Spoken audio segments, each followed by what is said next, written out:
Ki kaha kamanui ka lewalani, e imi o pu veo veo. Ki noho I hakala ki I hele I pi I lani mina I na wahinea ka maile. Ku kia mehe maunala, ka lewa mehe manula. Ki kaha kamanui ka lewalani, e imi I o pu veo veo. Ku ma ka halea ka la hana wepa, e hoi hou mai I ka hipono. Ku kia mehe maunala, ka lewa mehe manula. Ki ka kamanui ka lewalani, e imi I o pu veo veo. Ma laila kahi a kupa hoi kahi ke alo akia. Ka lei o hia ma ka mauna ki e oi ale ale. Ku kia mehe maunala, ka lewa mehe manula. Ki kaha kamanui ka lewalani, e imi I o pu veo veo. E maha ka manu e ola ka oha noho a paa ka manui ka opu malu malu. Ku kia mehe maunala, ka lewa mehe manula. Aloha mai kako and welcome to the 14th annual Ohana is Forever Conference. My name is Ehukai Okalani Filapulu Ili Kaleohi Goes Madaris, proud pula pula of the Aina of Kauai o Mano Kalanipo, and proud pukana of the 2020 class of Kawaikini Hawaiian Immersion Charter School, and I'll be your MC today. I spent 6 years in foster care and just recently emancipated and started my new life on Oahu. I definitely relate to this year's theme, 2020 Vision, a fresh start. When Ohana is Forever was first held 14 years ago, never could the founders have envisioned that it would last this long or be held virtually. Due to the COVID-19 situation, here we are, connecting online.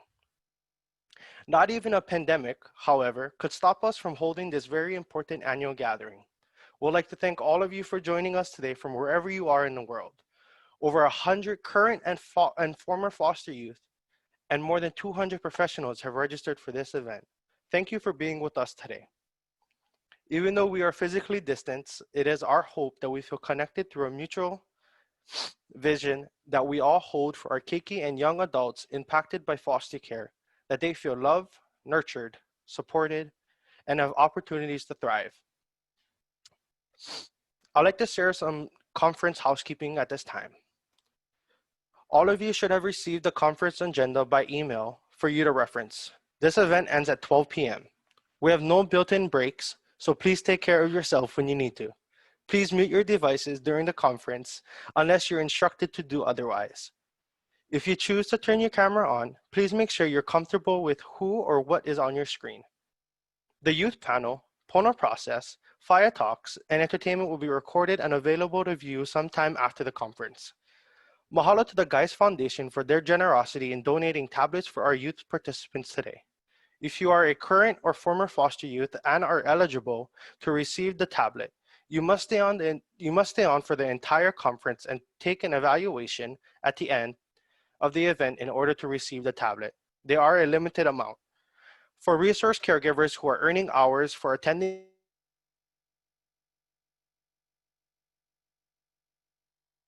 Who you went on mute?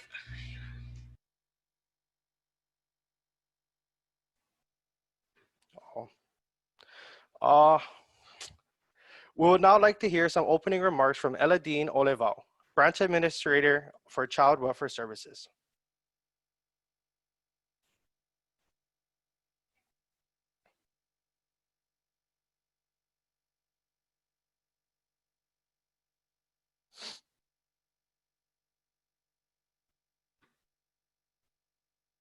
If you have questions, comments, technical or other issues during the conference, please submit a comment in the chat box or call 808-347-0544 or 808-554-8249 for assistance.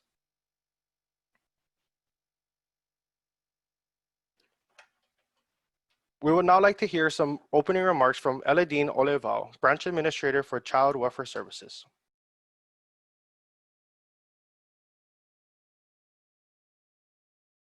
Good morning and aloha. On behalf of Child Welfare Services, I would like to welcome you to the 2020 Ohana is Forever Vision for the Future. What a historical event connecting us together virtually. Look to the future with excitement and know that the best is yet to come. Create your own destiny. You can be whatever you want to be. When times get tough, I want you to think of the bumblebee. Why? Scientifically, the bumblebee should not fly because its body is 10 times larger than its little wings. But because the bumblebee does not know it's not supposed to fly, it flaps its little wings as hard as it can and it flies. You can do anything if you put your mind to it. Don't let anyone tell you otherwise. Know that we care about you and think of you often. Remember, there is nothing that you cannot do. Have a great conference. Mahalo and aloha. Mahalo for those remarks. At this time, we have a special tribute to a man who helped create the Ohana is Forever Conference. The Honorable Bodhi Uale is the first judge of the Samoan descent in the United States. He is a senior judge in the Juvenile Division on Oahu, and after 2 decades serving families, children, and youth on the bench, he will be retiring at the end of this year. A husband, a father of 4, musician, religious leader, and proud Laie boy, Judge Uale has made a huge impact on the lives of so many, and he'll be greatly missed. A special tribute video will be shown to honor Judge Uale, after which Stephanie Kim, president of the High Hopes Youth Leadership Board on Oahu, will present Judge Uale with a special award after the presentation. We invite Judge Uale to say a few words. Thank you. Malie, tangifa, malie, tangifa, tawhai whati te wha, ai, se tautai, wanai lole a whiai mua o. Malie, tangifa, malie, tangifa, tawhai whati te wha, ai, se tautai, wanai lole a whiai mua o.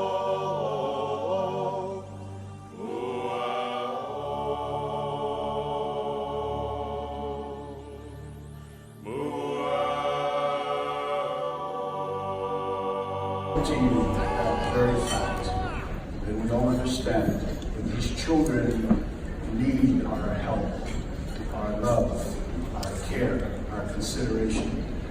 Remember that when we're doing our jobs, we're doing it to help them so that they can have some kind of semblance of support that we all sometimes take for granted in the families that we come from. That's why as a judge, if I have a foster kid before me and he or she wants something and I can make it happen, I'm going to make it happen. Peace, forgiveness, overstanding, your strength and loyalty. They're gonna show you the way, but if you don't think about what you say every single time, going in your mind, the power in the words won't go away. Negativity come your way if you don't think about what you say every single time, going in your mind, the power in the words won't go away. Positivity come your way. Oh yes, it comes your way. It comes your way.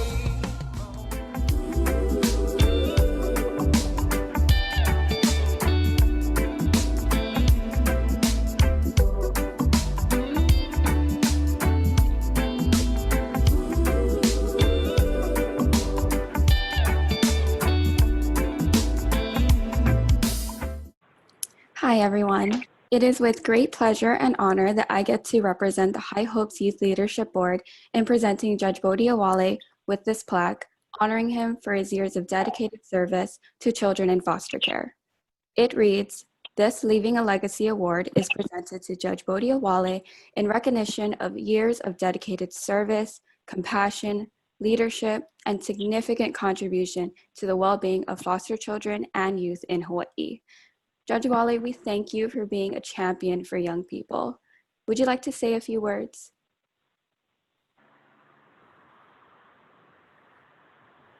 Yes, he's a great and awesome judge.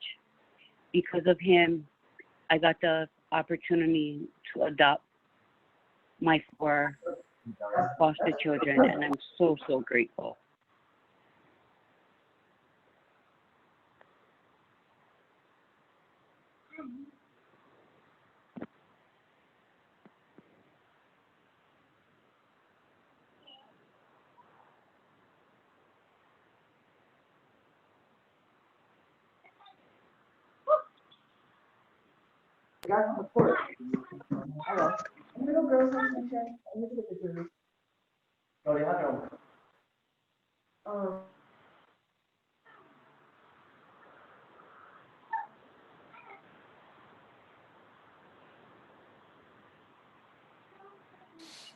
Sorry, Judge. Do you think you can say that again? We couldn't hear you. I think you're muted at the moment. Not yet.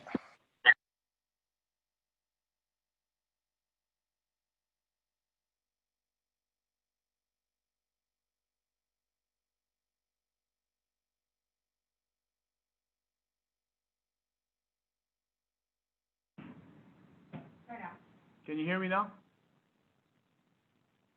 Hello? Okay, yeah, it sounded like a T-Mobile commercial or something.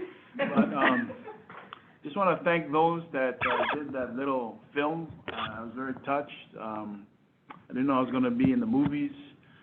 I like those shots where I had more hair. That was great. But I just want to say that it's been a privilege and an honor to serve as a family court judge and to be able to work in the child welfare area. I've seen many people come and go, and you know, it gets to the point where it's your time to go, and it's my time to go. But I will miss this work very much, and I know that all of you will carry forward the wonderful work that's currently being done to help our children and youth in foster care. Just remember that they really depend on us, and they need us to do our best work on their behalf. So, mahalo, thank you, Faftaitele Lava, and have a great conference. Thank you, Judge Uwale, for your leadership and service.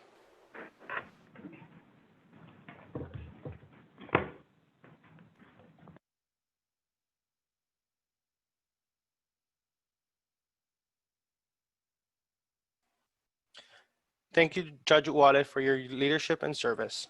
At this time, can I please ask you all to unmute yourselves and give a round of applause for just a few seconds for Judge Uwale.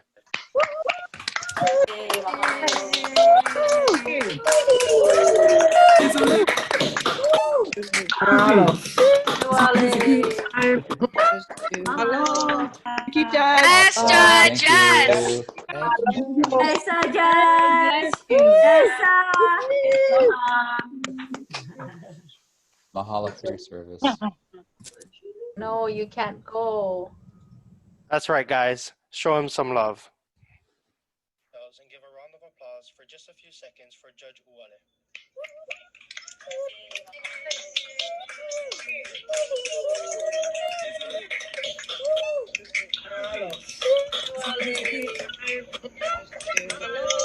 Thank you, Judge. Yes, Judge. Yes. Esa, Judge. Esa.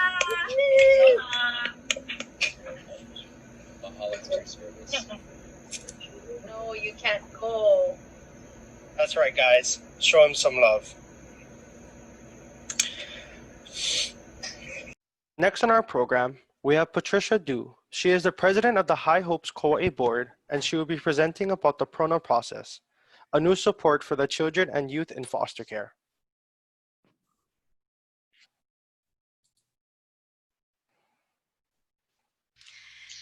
Hi. Aloha, everyone. I'm so excited to be here in this space with you all today for our 2020 annual Ohana's Forever Conference. As you've heard, my name is Patricia. I also go by Patty, and I'm currently the president of the High Hopes Youth Leadership Board here on Kauai. I'm also the Pono Process lead. It is my honor to announce today that we will officially be launching the Pono Process on Oahu. The Pono Process is an additional support for youth in foster care in the events that your rights are not honored and upheld. As of right now, we're still working to get a few more things in place for the launch of the other outer islands, but we're hoping to have this done by the ending of 2020, beginning of 2021. But we want to Pakiabot na itong ulunan. Ano? Ulunan. Isa yan. Ulunan. Pakiabot. But we'd like to express that if you are a young person who needs any help on the outer islands, to please do not hesitate to reach out to us. And myself, being the Pono Process lead, and my wonderful partner in crime, Noi, the Pono Process navigator. Noi, do you mind just saying hello to everyone? Yay! Hi everyone, I'm Noi, and we're looking forward to serving you all. We will do our best to help you as best as we can for those who are on the outer islands. What I'd like to do is share with you all a video explaining further about the Pono Process.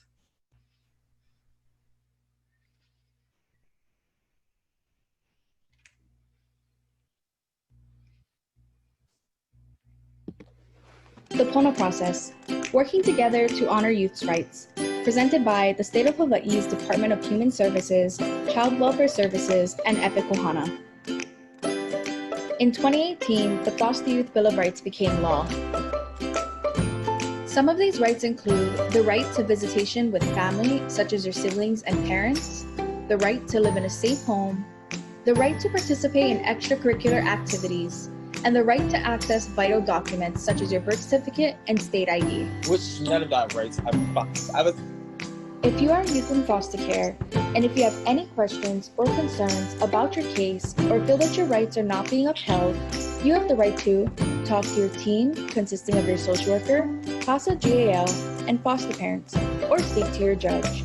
If you are in need of any additional support, try the Pono Process. The Pono Process is an additional support for youth to use in the event that their rights are not being honored and upheld. Pono means to be just, fair, and upright. We chose this word as a reminder to always do right by our youth. To use the Pono Process, follow these steps. Step 1. A youth files a grievance with the Pono Process navigator through email, phone, website, or form. A grievance is an official statement of concern. Step 2.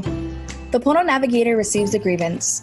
The Pono Navigator is a professional with experience in the foster care system who will guide you through the Pono Process and connect youth to the people that can help with the youth's concern. Step 3. More information will be gathered about the grievance with the youth by the Pono Navigator.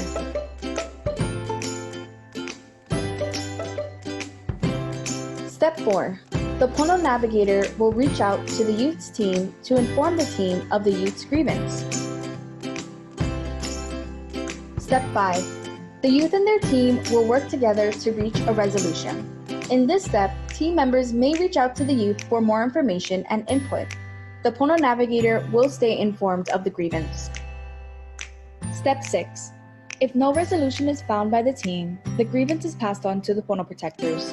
Pono Protectors are additional supporters who have authority to help team members find a resolution. The Pono Protectors, youth, and team will work together to reach a resolution. Step 7. If no resolution is found by the Pono Protectors and team, they will assist the youth to explore legal options. The Pono Process should be used as a last resort measure in the event that your rights are not being upheld and honored and you've used all other options. But if you are in need of support, try Pono. For more information or to use the Pono Process, contact us through email pono@epicohana.org, call 833-TRI-PONO or 833-879-7666, text 808-838-1463, or visit our website at www.ponoprocess.org. Together, we can ensure that your rights are honored and upheld.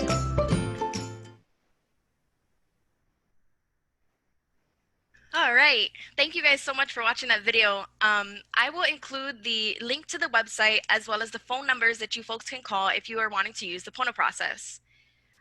Don't forget, if you need to and you need additional support, try Pono. What I'd also like to do is share with you all a video from a few young people who have aged out of the foster care system, sharing about how they think the Pono Process would have best supported them and why if you are in need of extra support, to try the Pono process.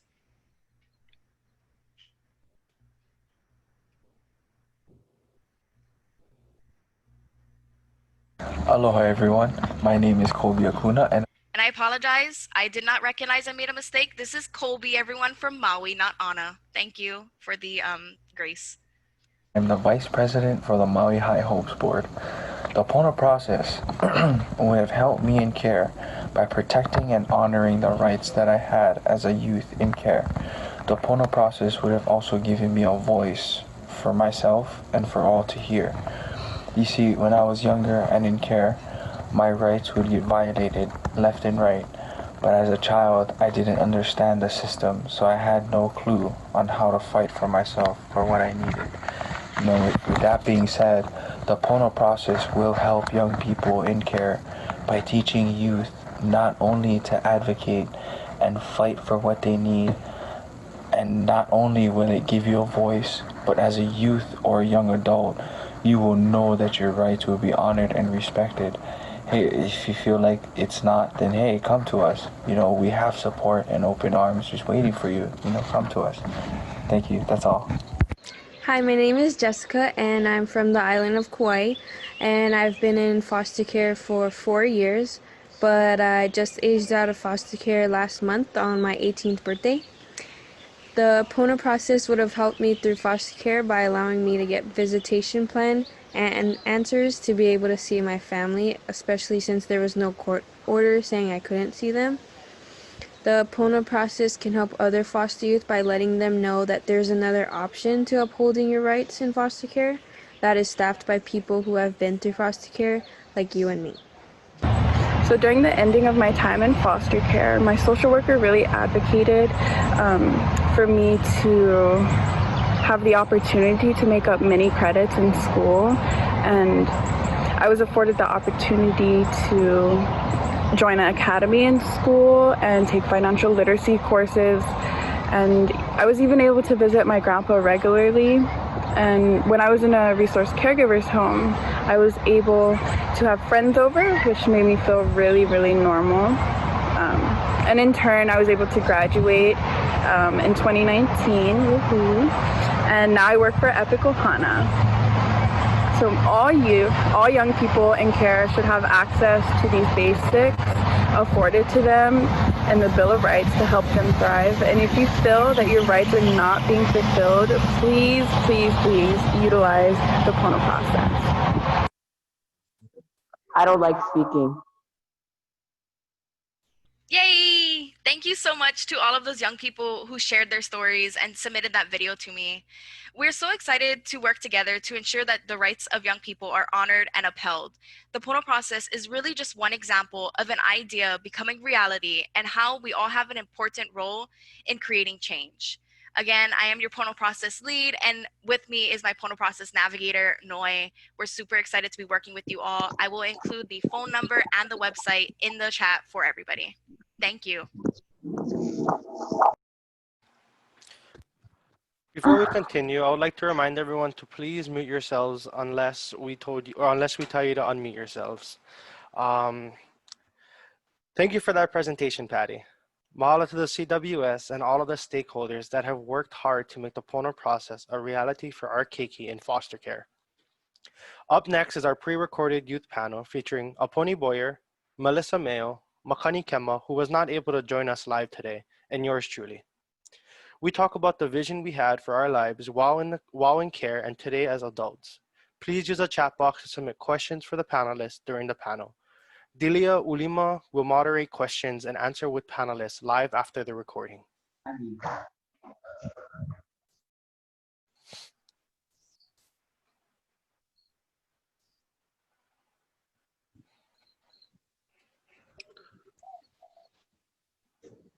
Aloha everyone and welcome to our Ohana's Forever 2020 youth panel. The vision, the vision of this youth panel, again, is to talk story about vision. Of course, our conference theme is 2020 Vision, a fresh start. And with us today, we have 4 amazing young people. And we'd like to start with introductions. My name is Delia Ulima. I'm with Epic Ohana and the High Hopes Initiative. I'd like to ask our panelists to please share your name, your age, how long you were in care, and whether or not you aged out, and what you're doing now. Let's start with Ehukai. Aloha mai kako. My name is Ehukai Okalani from the Pulu'ili Kalewahiko is Maderas. I'm from the island of Kauai Omano, Kalani Po. I recently aged out of foster care after being in foster care for about 6 years. Mahalo Ehukai. Aponi? Aloha, my name is Opani Boy Reinhardt. I'm from the island of Maui. I'm 19. I aged out of foster care. I was in foster care for 3.5 years, 4 years. And what I do now is I'm a youth care worker at Maui Youth and Family Services, and I'm soon to be a mom of 2. Wonderful. Congratulations. Thank you, Aponi. Melissa? Hi, my name is Melissa Mayo. I'm 20 years old. I am from the Big Island. I spent 5 years in care. I entered care at age 13 and aged out at age 18. I'm now a student at UH Hilo, employed by Epic Ohana, and am now Wonderful. And the 2 of you are board presidents for a High Hopes board, right, on Maui and in East Hawaii. So welcome. And then Makani. Hello, everybody. My name is Makani Kemakalevaya, 26 years old from the island of Oahu. For the past 2 years, I've actually worked on the film crew for Hawaii Five-0, and recently moving into a new job. My family and I will be moving to Seattle, Washington, and I just got hired as a firefighter there, so I'll be beginning the fire academy in a few weeks. And yeah. Congratulations. I've been in care. I was in care. I went into foster care at the age of 9 and was adopted at 14. All right. Thank you, Makani. Wow. It's amazing to have all of you. And we have 4 islands represented. So that's just wonderful. Let's go ahead and start with our first question. And the first question is, when you're in foster care, did you have a vision for your life? And if so, what was it? Let's start with Makani. A vision. You know, I always had a vision for myself from, you know, all throughout my childhood and my teenage years. And I knew at the bottom line I wanted to be successful. And that could have been at anything. And at that time in my life, for me, it was football. You know, football gave me the opportunity to see the world, gave me a free education. I graduated with my bachelor's degree at the University of Hawaii, and I was even able to play a little bit of professional after. So, you know, my vision, and even to this day, is to be a positive person. And for me, at the time, football was my way of getting there. You know, it was my ticket out. And yeah. Thank you, Makani, for that. To hear that you had, you know, those dreams and those visions, and what you described was kind of your ticket, you know, out into a new life. What about you, Ehukai? Did you have a vision for yourself in care, and what was it? The early stages of care, I really didn't have much of a vision for my life. I actually thought that my life was just trash, and I was actually trying to commit suicide early stages of foster care. And then I ended up being moved to my 4th and final foster home, where there I found the vision, and I realized that I wanted to become a social worker, and I wanted to become an independent person for me, myself, and my family. And my vision was to become a social worker and do anything that I could to, you know, get the degree without going to college for math, because I suck in math.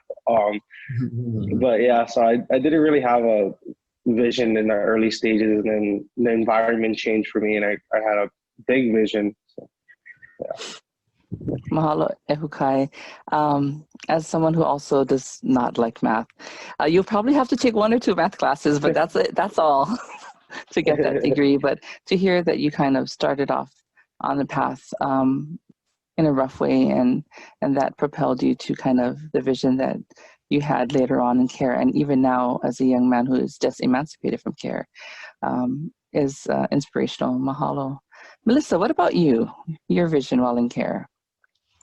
I think for me also, during the few first years of me being in care, I couldn't really see a vision for myself after care. I didn't really see that there could be life after foster care, since it kind of was all I knew for a while. And it wasn't towards the ending of me being in foster care and towards like my senior year in high school, where I really had a few people who really encouraged me and told me that I could write my own story and I could have a vision for my life after foster care, and supported me and connected me to those resources to apply for college and seek employment, and really supported me in those decisions.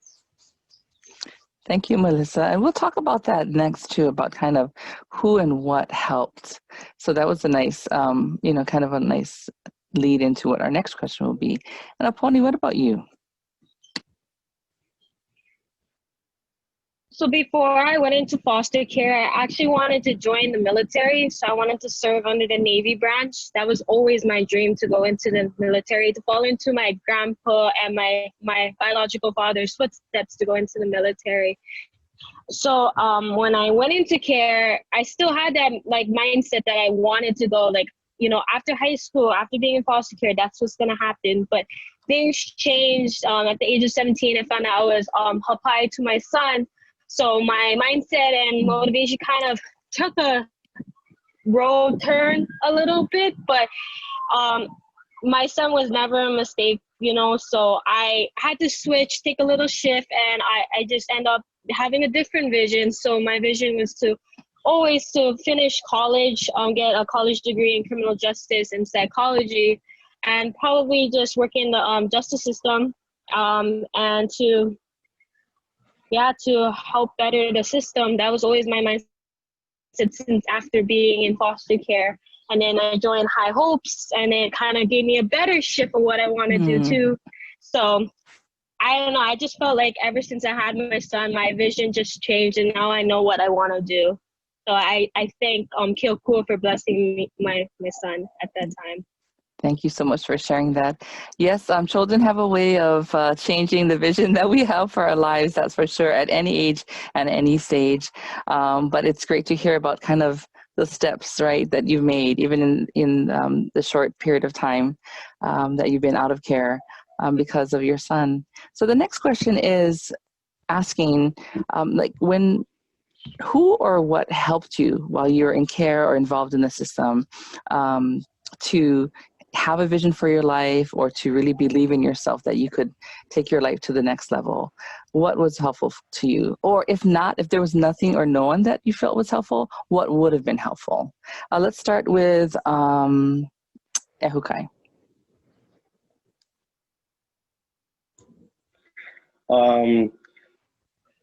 In the system, while being in the system, I didn't really get much support from my social worker. I didn't get much support from my caseworker, but I did get some support from Jamie Kai on Kauai. She was one of my caseworkers at Haleopio. And then also Patricia Du, she was another caseworker on Kauai. Both of them helped me out big time. And also the Lahui Hawaii helped me out. Like my school, Olelo Hawaii helped me out. That was kind of my backbone from when I was a little keiki, was being able to Olelo Hawaii and being able to do stuff in the culture. So that really helped me out through care. So. Awesome. Mahalo, Eukai. That's something when we talk in the foster care system about normalcy and prudent parenting. Normalcy is really being able for our young people to do what every other young person has the opportunities to do, to go after their dreams, to thrive, to have that social capital. And what you're talking about is having culture as a foundation that helped, it sounds like, with your healing, with being able to manage what was going on. So it's important for our young people to know what means a lot to them and to be able to do that. Thank you, Ehukai. What about you, Aponi? As who or what was helpful to you? And if not, what would have been helpful to you? So even though I went into foster care, I still had a really good connection and great relationship with my grandfather. So he always was that one person that I'll go to just to like advice, support wise. So he was always the one telling me, you know, if you don't end up going to the military, it's your life. You choose what you want to do. He always gave me that little support. And if I, for care wise, like foster care in the system wise, I felt like I wish I had a little bit more support with my social worker and my guardian ad litem. It would have been really helpful because I was under their care. You would think that they would at least try to help me and get me to the path or vision that I wanted to get to. But I really didn't get that much support for them. So I wished I got that. It would have been super, super nice and convenient to have that. But if it was to happen, if I ever had to happen like that again, it would have been at least getting support from my social worker and my guardian ad litem. Thank you, Aponi. So, I mean, with you and Ehukai, it sounds like it's really critical for our young people to feel they have the support of their team, and their team consists of their guardian ad litem, CASA, social worker, and of course their extended, the team that they build themselves, which is their friends and their peers and their coaches, the lahui, in your case, Ehukai. What about you, Makani? As a young person in care, and then even when you're adopted, what was helpful or what would have been more helpful? Well, you know, I definitely have to agree with, you know, Aponi and Ehukai. I was a similar situation.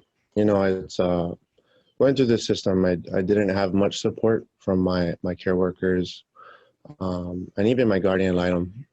It was tough. I only had myself to rely on, and you know, I was bouncing around foster homes, so I was really could only rely on the kids in the house. But I think what got me through everything in my life is and what's been the motivation and what's helped me. It's not really been a person, but it's just been my life and my adversity that I've been through.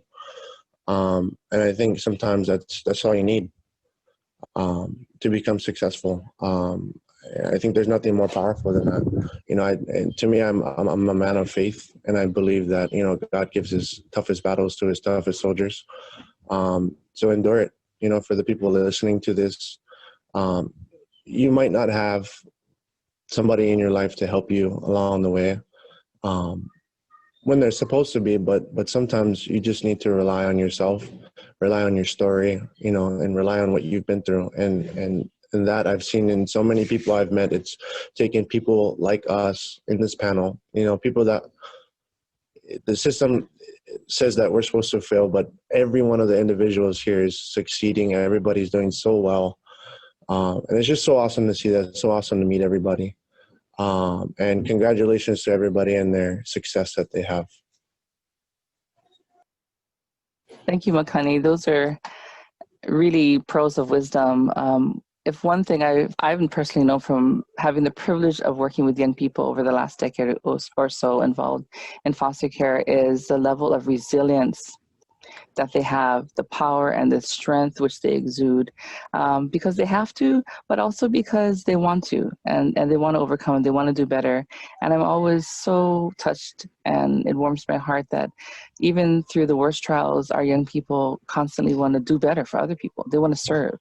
They want to make it better for the next, you know, for the next generation or for those coming up in the system.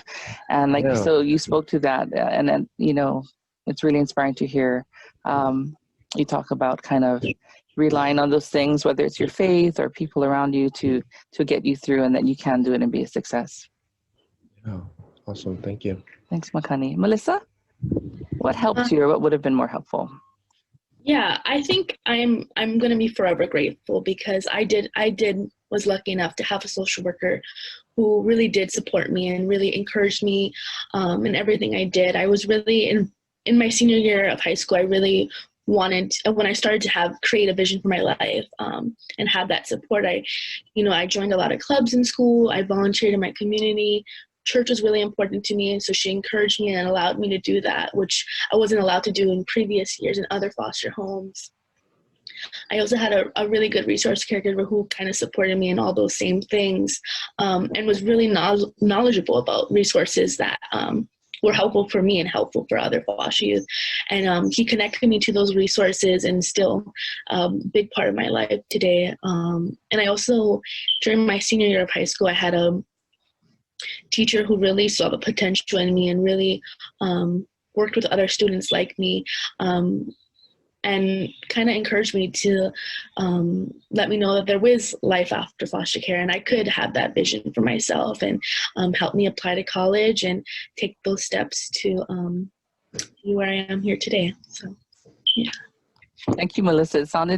It sounds like you had a really great support system all around, from your social worker to your resource caregiver, to your church and others. And I do have to throw in that Melissa is a resource caregiver right now at this young age. And so, again, it's just amazing what our young people can accomplish. And they have such big hearts, all of you do. So mahalo again for sharing. Now, what about now?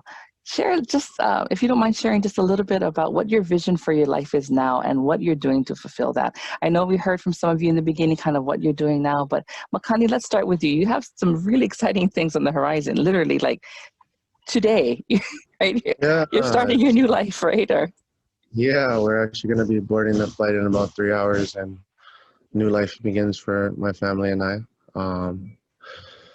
But yeah, I mean, thinking, just about what I've been through, what everybody's been through, my whole life purpose is just, is being a good person and just trying to give back to the community. So, I've been trying to manifest an idea of something to do, and how to do that. And kind of throughout this COVID thing and being unemployed, I kind of came up with an idea that I'm in the pre-planning stage right now. But I want to start like a social enterprise that just kind of allows, sorry, I'm looking at my notes right here, that just provides foster youth services and just kind of, or provides foster youth these services, and equip them with tools and knowledge to prepare them for success. Things such as internships and, financial management classes, or even like for me, sports was a big thing. And just kind of linking the two, as far as like making that connection between, a bank and creating a class for foster youth to sit down and really teach, because they don't teach us now in school, finances and how to, and how to deal with home mortgages and how to save money or how to make money, how to get a job, or how to apply for a job. And I think it's important for people like us, successful people who have made it out of the system, and even though we've made it out, we have to help others make it out as well. And that's been a big thing for me. And just being a firefighter also allows me to do that, give back to my community and serve my community. But this, I think this social enterprise that I want to start is a big thing. And I think I want this to be my legacy on what I leave on this earth when I leave it. It's just being able to, I've been able to meet, especially working in the film industry and just all the work I've done, meeting a bunch of people around the world, and I want to provide those resources and connect them to the youth that are not so, that are given not much, right?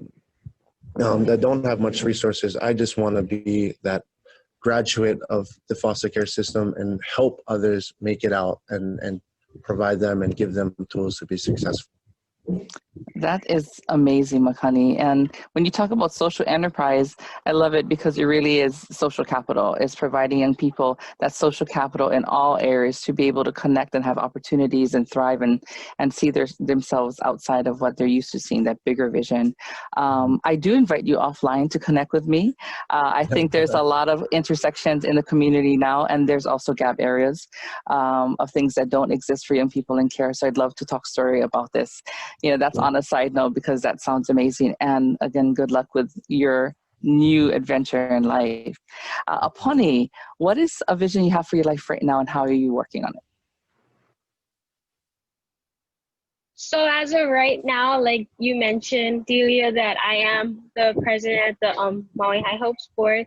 So that's really has helped me, like being just a better person, advocating for myself, because when I did enter the foster care system, I really wasn't advocating for myself or really standing up for myself until I got into this career, this job work, and I really like grew for the past 3-4 years that I've been.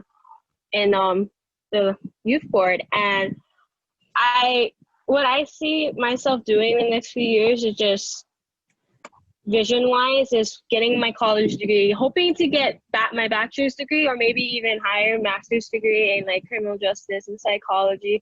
Maybe, just maybe, if I really am thinking about it, doing human services, because I still have a little bit of trauma what I've been through in foster care. So my mindset was like, no, I don't want nothing to do with human services, but I love helping foster youth. I really like doing what I love to do. And I'm still thinking about it. It's like in the back of my head, one day it will happen to probably get my degree in that and then start going through the process. But overall too is just being a really good mom to my kids, you know, because I didn't have that like a mom and father figure growing up in my life. So my whole life I was like, you know what, I'm gonna grow up to being a really good mother to my keiki. Like I don't want them to ever go through the things that I've been through. Like I don't want that to happen to them. So that's always was like for me, to just being a better mom than my mother was to me. And just see, like Makani mentioned that he wanted to give back. That's how I wanted to too, because you know, we're so fortunate right now that like we're doing so good after aging out of the foster care system. I am hoping that, you know, the generations that I don't ever want to say this, but it's unfortunate that the youth had to go in foster care. I just hope that in that generation they have this success and have that like mindset and vision that, you know, hey, I'm a foster kid, but I know I'll do so much more. And I'm hoping that we as a High Hopes board or just former foster youth can be those role models and be like, oh, hey, she did that, or Pony did that. If she can do that to graduate and be a mom of two at this age, I think I can do that too.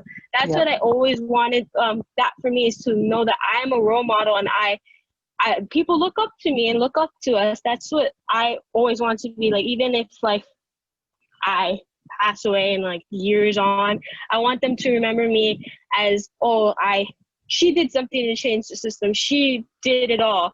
Not did it all, but she tried to do it all. And she did them. I want to be just like that. That's always was like me to try to be a role model to these former foster youth, current foster youth, even youth in general, you know?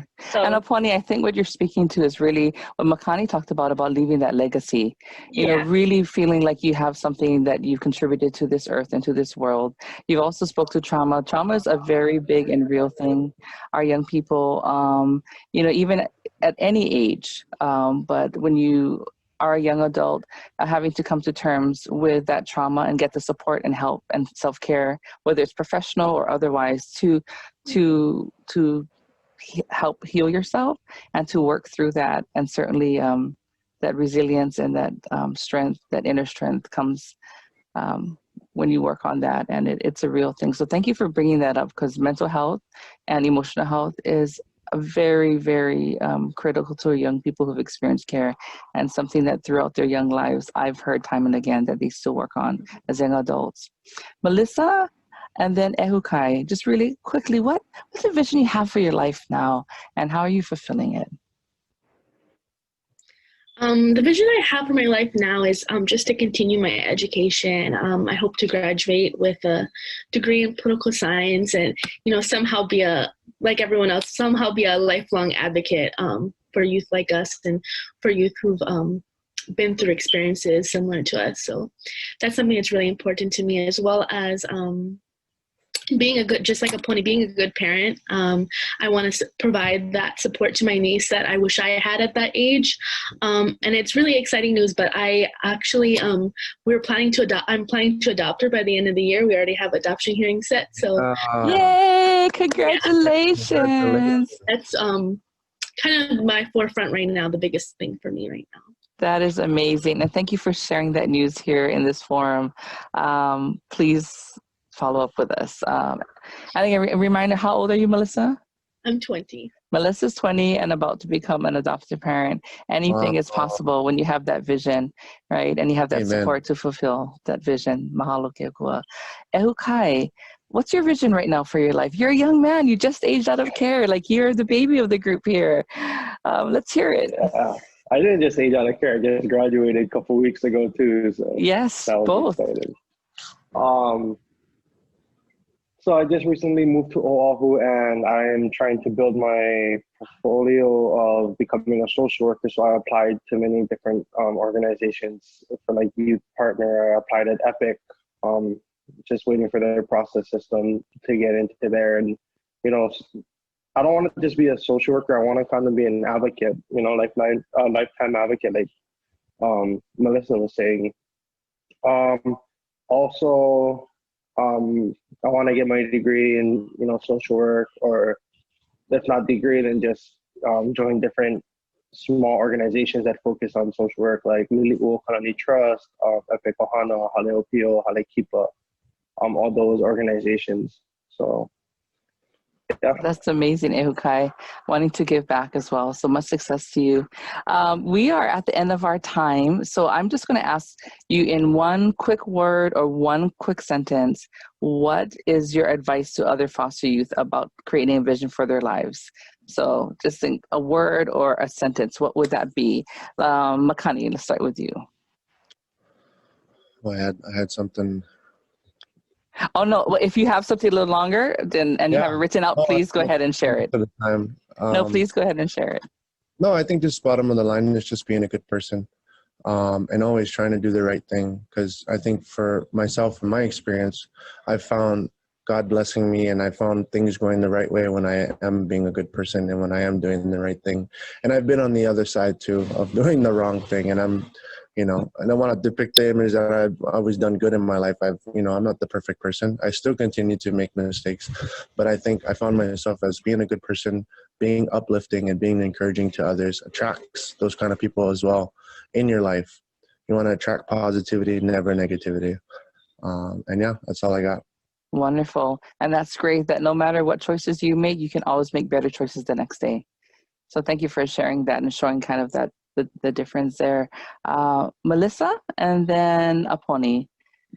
I'll try to say my little sentence really fast, but I think my advice for youth who are in care right now is just that there is a hope, there is life after care, and you can really write that story. You can really create that story, and it doesn't have to wait until you're 18 years old. You can start doing steps right now while in care with the support that you do have. Thank you. I love that. You don't have to wait till you age out of care or until you're 18 to start having that vision for yourself. You can have that right now at any age. Aponi? So my advice for you, current and former foster youth, is that this is your story. This is your life. Yeah, this is a little bumpy road that you guys are in care and under the circumstances. But hey, you know, you create your legacy. You create your story. Don't ever forget that. And if you don't have the people that are supposed to be supporting you, that's okay. It's all about you. This is your, like I mentioned, this is your story, your legacy. You're going to end up doing great things. Don't ever forget that. You're going to have some downfalls, ups and downs, but hey, it's going to be worth it in the end. And we're all, not just me, but we're all so proud of you guys that you guys are here and you guys are going to be doing great things out there. And honestly, we can't wait for that to happen. That's amazing, Aponi. Thank you for those words of encouragement for all of our young people listening in this conference today. And finally, Ehukai, your words of advice to young people? For me, look at life as a book, but now look at it as a digital and a hard copy book. Don't let people autocorrect your story, and don't let people use whiteout on your story. They're going to tell you this is the best idea for your life, but really you are the only one that knows what's best for yourself. Don't let your social worker tell you that, because they're going to tell you that, I promise you. Yeah, when you're in care, it often feels like someone else is writing your life story. But to hear that you can write your own life story at any time, you can change that narrative. I thank Aponi, Melissa, Makani, and Ehukai for your wisdom, your knowledge, your mana'o, your time here today, your passion. Wish you the best in all that you do. And thank you for helping us understand a little more about vision. For those out there in the audience, I hope you have some questions, because because we'll have some live responses to some of those questions very shortly. Thank you again for joining us on this youth panel today at Ohana's Forever 2020. And aloha. Take care.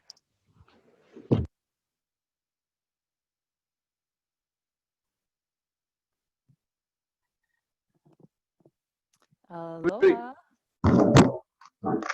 Aloha, everybody. Wasn't that a wonderful youth panel? They are amazing. They're inspirational.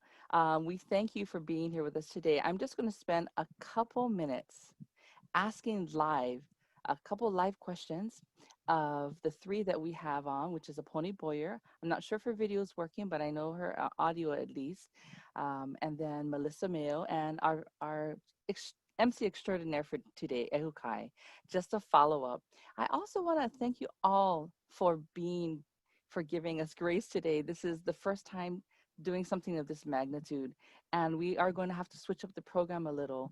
After I ask questions, we're actually going to go into our FIA talks, and then we're going to move some things around with the workshop. So I just thank you in advance for being flexible and working with us. I haven't had the benefit of seeing all the questions that might have been coming down. And I see there's lots and lots of great comments, mahalo, deep gratitude for the young people for sharing. So I'm actually just going to ask one live question of our three panelists, because of course Makani has flown and is on in Seattle right now, becoming a firefighter. And the question is this: to our panelists, you talked about advice for young people in care about having a vision for themselves. I'd like you to give just some heartfelt advice to all of the adult supporters in a young person's life, whether they are in care now or they're emancipated or they're young adults. What is something really powerful that you can give to, what advice can you give to the adult supporters in young people's lives? So we're going to start with Melissa. Hi, yeah. An advice I would give to supporters of young people who are in care and out of care would be just not only to listen to their voice, but to really listen to their voice and honor it and understand that they are the person who are living their lives. And so they know the most about their lives and what their needs are. But I would just ask you to support them, to listen to their voice, even if it's a plan that you don't agree with. Consider it, talk through it with them instead of just saying no, just to have those open and honest conversations with them and support them, and make sure, even if you feel like you heard their voice, make sure they know that you're hearing their voice and you're honoring their voice. But that's my only piece of advice. That is some really great advice, Melissa. Thank you. Ehukai, what about you? What is some words of wisdom for adult supporters in a young person's life? For me, I would say if you're in the case planning of a youth, don't tell them that this is best for you, because that kind of puts us down and kind of makes us feel hopeless. Like, oh, you're saying this is best for me, so you know who I am and you know what I am better than I know myself. So that's what it makes us feel like. So please don't tell us this is best for you unless we know or we agree with you that that's best for us. So yeah. Wow, Ehukai, thank you so much for that.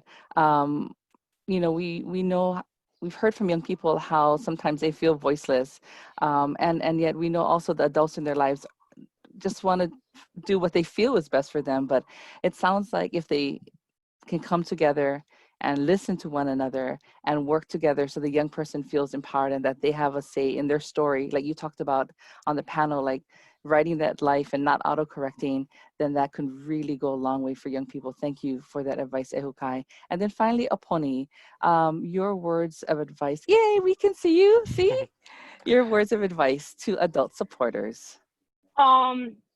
Melissa and Ehukai kind of like summed up on what I was gonna say, but basically, yeah, like you guys are our support system, so we really not rely on you to like speak for us, but to like listen, because this, like they mentioned, this is our life, this is our story, and you know, it'll be really helpful if you can agree with us and like listen, because you know, after we age out of care, I know you like some of them, like if it's social workers or GALs, like they're not gonna be there, but you know, we really rely on support, like we really do. We all been through like not having that support system, so we really do rely on you guys to just be there every step of the way. And like Ehukai said, like basically don't tell us like what's best for us, because we hear it all the time. We hear it all the time through our social workers. And you know, if you really know what's best for us, then maybe keep that to yourself, because maybe for us as youth, we're like maybe step in our shoes a little bit, walk where we walk, see what we see, then you'll know what we're talking about. But like, yeah, you got to step in our shoes to know what it feels like. And if we know truly that, hey, this is what we want, just be there. Just be there. Please don't say otherwise, because that's just gonna give us like a little less hope than we already have. So that's my advice to adults. Thank you so much, Aponi. Again, our young people are so wise at such a young age. A couple of things that I really like about what all three of you said is, don't just tell us, you know, work with us, listen to us, because we know what we feel is best for us. But also, you know, Aponi touched upon the fact that after they become young adults, if they've been told what to do for years and years and not allowed to practice some of that, right, to become empowered as they get older and developmentally and they grow. And the adolescent brain, if you haven't got training about the adolescent brain, it's a real thing. The impact of trauma is a real thing, but so is the impact of social capital. So is the impact of empowering a young person to have a voice. So let us take these words of advice, because we want our young people as young adults to not just be independent, but to be interdependent. And to be interdependent, they need to understand how to negotiate and have relationships that thrive. So I thank all of you, all of the adults who are here that support young people, all of the young people who are here. Thank you so much, all of you, Aponi and Ehukai, Melissa and Makani, for your words. I'm going to throw it back right now to Ehukai, and I believe we're going to do some fire talks next.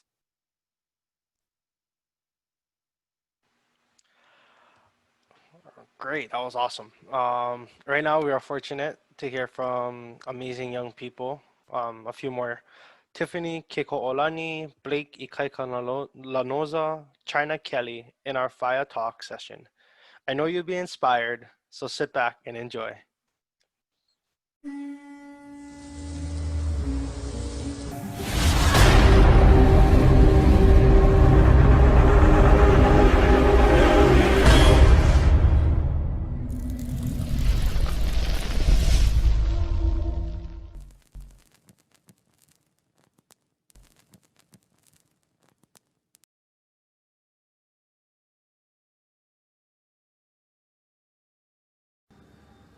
Aloha everyone.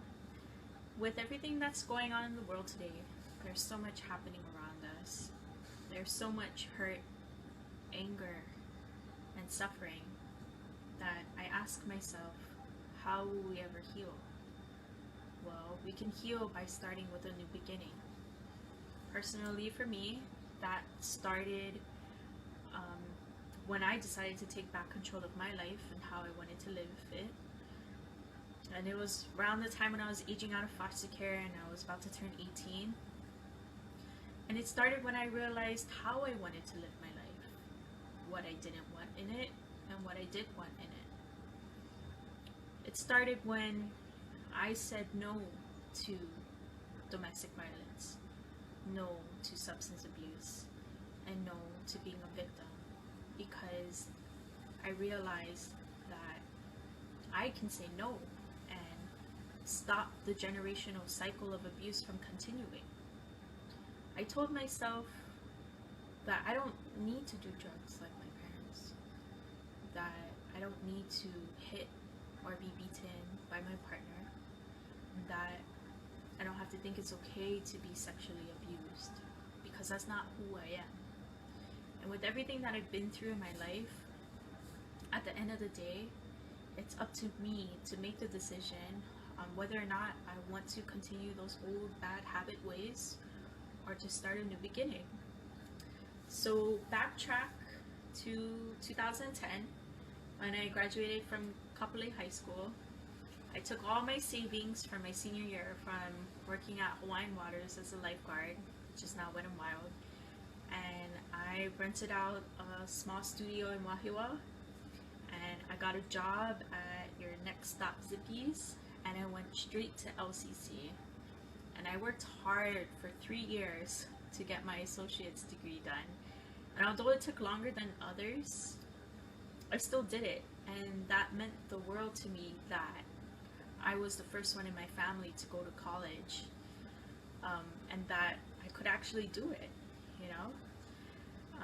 And so now fast forward to 2020, and I'm still going back to school to finish up my master's degree in becoming a social worker. So with my story, you know, I tell myself, and I look back and I think I wouldn't be where I am today if it wasn't for me starting that new beginning and making that decision.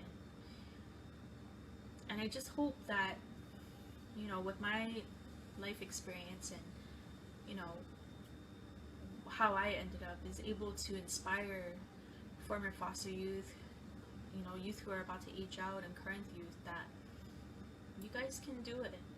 You can start a new beginning. There's so many opportunities out there for you, and that you don't have to live the old way.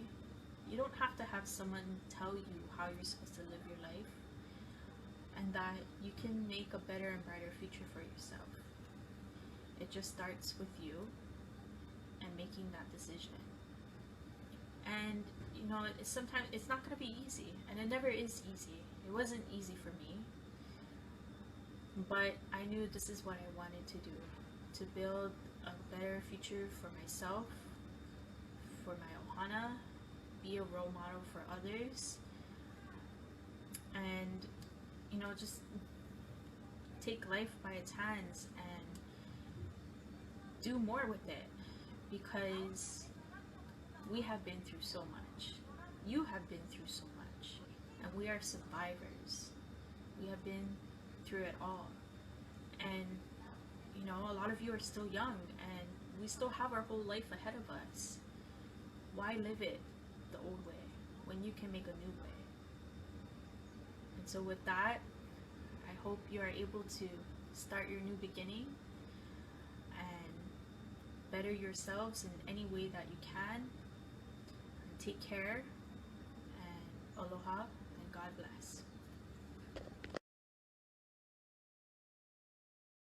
Aloha, my name is Blake Lanoza, and I'm immensely grateful for the opportunity to speak to you while staring at my laptop today. And I'd like to give a big mahalo to the people that made today possible, and my never-ending gratitude to the people that work so tirelessly to keep our precious youth safe. I'm coming at you live from my living room to respond to a question that Malia, my sister, gave to me. The question was, how did you keep the vision for your life, and how did you alleviate stress when things got difficult? I'm at a time in my life where these questions are very important to me. I tend to be an analytical person. The truth is, while I was getting my degree and working 2 jobs, all while also participating with events such as this, I was lost. To tell you how I kept my vision, though, I'm gonna have to tell you how I'm still trying to find it. My vision was once to be a social worker. I wanted to get my master's degree, and I wanted to become a licensed clinical social worker, and I wanted to make $80,000 before I hit 30 and also have a mortgage. I was looking at life like it was Monopoly, like I could just roll the dice. And I was wrong. I was very wrong, but not for the reasons you might think. You see, my vision now is to live a life that I can be at peace with. I can make $100,000 if I choose to. I can go and be a filmmaker. I can do anything that I want to do. I was wrong because I didn't realize that all these things required focus. They required sacrifice. I realized a few years ago that I needed to love myself and become more of a complete person in order to obtain and maintain these ideas. I learned these things by coasting through college, quitting numerous jobs, and a couple good ones at that, hurting myself emotionally, and now that you're all the way in, being irresponsible. You see, when I would get told something I didn't like, get exposed to a different viewpoint, have to put myself out there, I'd run, I'd hide, I'd avoid, or just act irresponsibly. The world was a cold place and it was mean. It got me so scared of it that I became a shell of a person. Just going through the motions, and fear, anxiety, and pain, they do that to you. Ignoring it made me hurt many people I cared about. And it also stunted my growth. And sometimes I wonder who I could have been if I had just trusted the process and fell forward and not get caught on all the details. It is my hope that these things I'm about to say stay with you. And if not, no worry, bro, we get them on video. You can watch them when you're 33.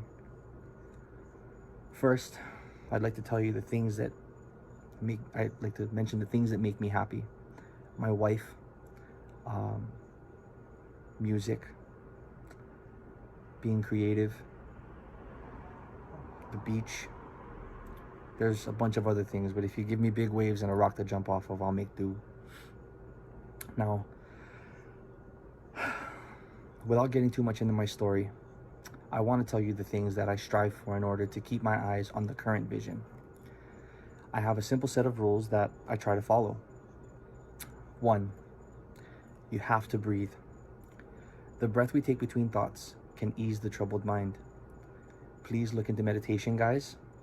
And also, don't be afraid of therapy. Therapy is a great thing if you happen to be facing heavier feelings. Number 2, you must take action. Nothing happens if you don't do anything. Go to work, go to the gym, climb the corporate ladder, and take care of yourself. These things are facts. And in order to live an unimaginably great life, constant and consistent action is required. Exercise is number 3. I don't care what you do, just get out there. And lastly, when you're going through times of turmoil and distress, never forget to rule out the fact that it might be you that's causing the problem. You might be the problem. And if you're not the problem, here's the hard part. You and you alone are responsible for the choices that you make, and you have the power to choose how you handle a situation. Now, these rules are meant as a guide. Sometimes our thoughts aren't as great as they should be. And a wise friend once told me, feelings can lie. Feelings and thoughts are important when it comes to stress and feeling the weight of the world, or feeling the doom of when someone activates your abandonment issues. Knowing your feelings and how your mind works is key. Watching what it tells you to do and then analyzing it for efficiency is possible. Your feelings or stressors are not your boss. Everybody's worried about their car. Meanwhile, some minds can be as dinged up or broken down or complete wrecks as any car would be. This message is about self-love and being comfortable with growth and not succumbing to your impulses to quit, commit a crime, lose sight of your vision, and anything else that could stumble you along the way. I can't thank you enough for having me. Live the lives you have the best you can, and don't get hung up on the details. Aloha. Aloha everybody, my name is China Kelly and I'm a former foster youth from Oahu.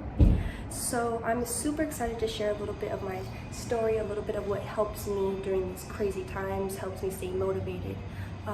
One of the initial questions that I was asked for this video is where I see myself in 5 years. And to be completely honest with you, where I see myself in 5 years now that it being halfway through 2020, is completely different than where I saw myself before 2020 in my 5 years. And I can honestly say, like, I see myself being financially independent, wealthy if you'd say, being being the boss of myself, my work schedule of multiple businesses that I really want, being an entertainer still, modeling, acting, inspiring others. I would love to give more TED Talks, to speak at different schools, things like that, on the up and up. But especially for foster youth and former foster youth, we struggle a lot. We struggle more than the average person, rightfully so, with the cards that we were dealt with. So it's very important that we still stay motivated during this crazy time in the world where all these worldly issues are coming about, where all these injustices are happening, all these racial issues are happening. And it can make mental illnesses, mental instabilities skyrocket, depression, anxiety, and the list goes on and on. So one thing that helps me, that I know will help you, is believing in something greater than yourself, whether that is your ancestors that came before you, whether it is a God, whatever it is the universe. Personally, for myself, I'm extremely spiritual, and it helps because, you know, if you put all the power and all the weight on yourself, you may crumble. You know, you're just one person. So take the load off your shoulders a bit. Believe in something bigger than yourself, and believe that you're divinely protected and divinely guided as this world changes. And one thing that really helps me as well, as I'm literally seeing the world change in front of my eyes, is staying flexible.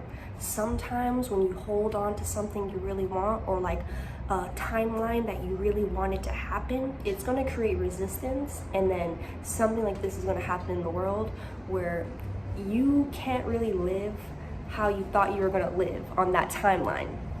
So be flexible. Know that there's not just one way to get something done or one way to live out your life, okay? It's all about contrast. Life is up and down, so just knowing that takes the weight a little bit off your shoulders. Another thing, it's gonna sound completely cliche, but meditation.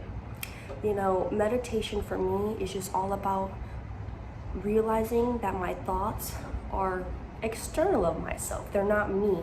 My thoughts, when I hear, you're not good enough, you're not gonna get that, you can't do that, I just listen and I'm like, haha, you're a funny thought, but you're not me. So just acknowledging your thoughts, getting yourself into a place where you are still and you are able to call in good thoughts to basically outweigh the bad thoughts. All right, so another thing that helps me in these times is having a support group. And I know that for a lot of foster youth, especially like myself, we don't always have the best support groups, you know, but even if it's just one or two people that really got your back, it's so important, because right now we are going into a time into the world where you need to have a tribe. You need to have a tribe, whether it's one or two people who have your back, who help uplift you, who believe in you, all right? Because yes, it's totally possible to have your dream life and to stay motivated and grounded on this 2020 vision, but I mean, you need someone to believe in you, because that's going to be your rock. That's the person that's going to be helping you when things get rocky. Maybe I won't be able to have these videos playing of me talking, like giving people advice, but you will have that support group who will be there for you no matter what circumstance. And that is all. I hope you guys enjoyed this video, and mahalo. Mahalo to Tiffany, Ikaika, and China for their words of wisdom and inspiration. I just want to thank every single one of you guys for being patient with us. This is our first virtual OIF, so we're figuring out everything that we can. Thank you guys very much. It's time to go out to our breakout rooms. For adults, you guys will stay on the main session to have the privilege to hear from Joey Reese, Director of the Mindfulness Forgiveness Center. Title of her workshop is Supporting Our Youth Through Genuine Optimism. For the youth and young adults, we'll have one giant breakout room with Delia. That workshop will be talking about Mana Ike Ole, to learn about using meditation to find your hidden strengths and a vision for the future. See you back here after your workshops.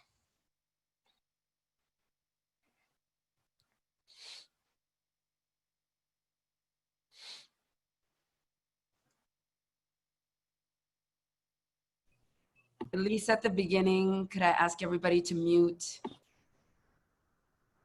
And I just want to get us settled and centered.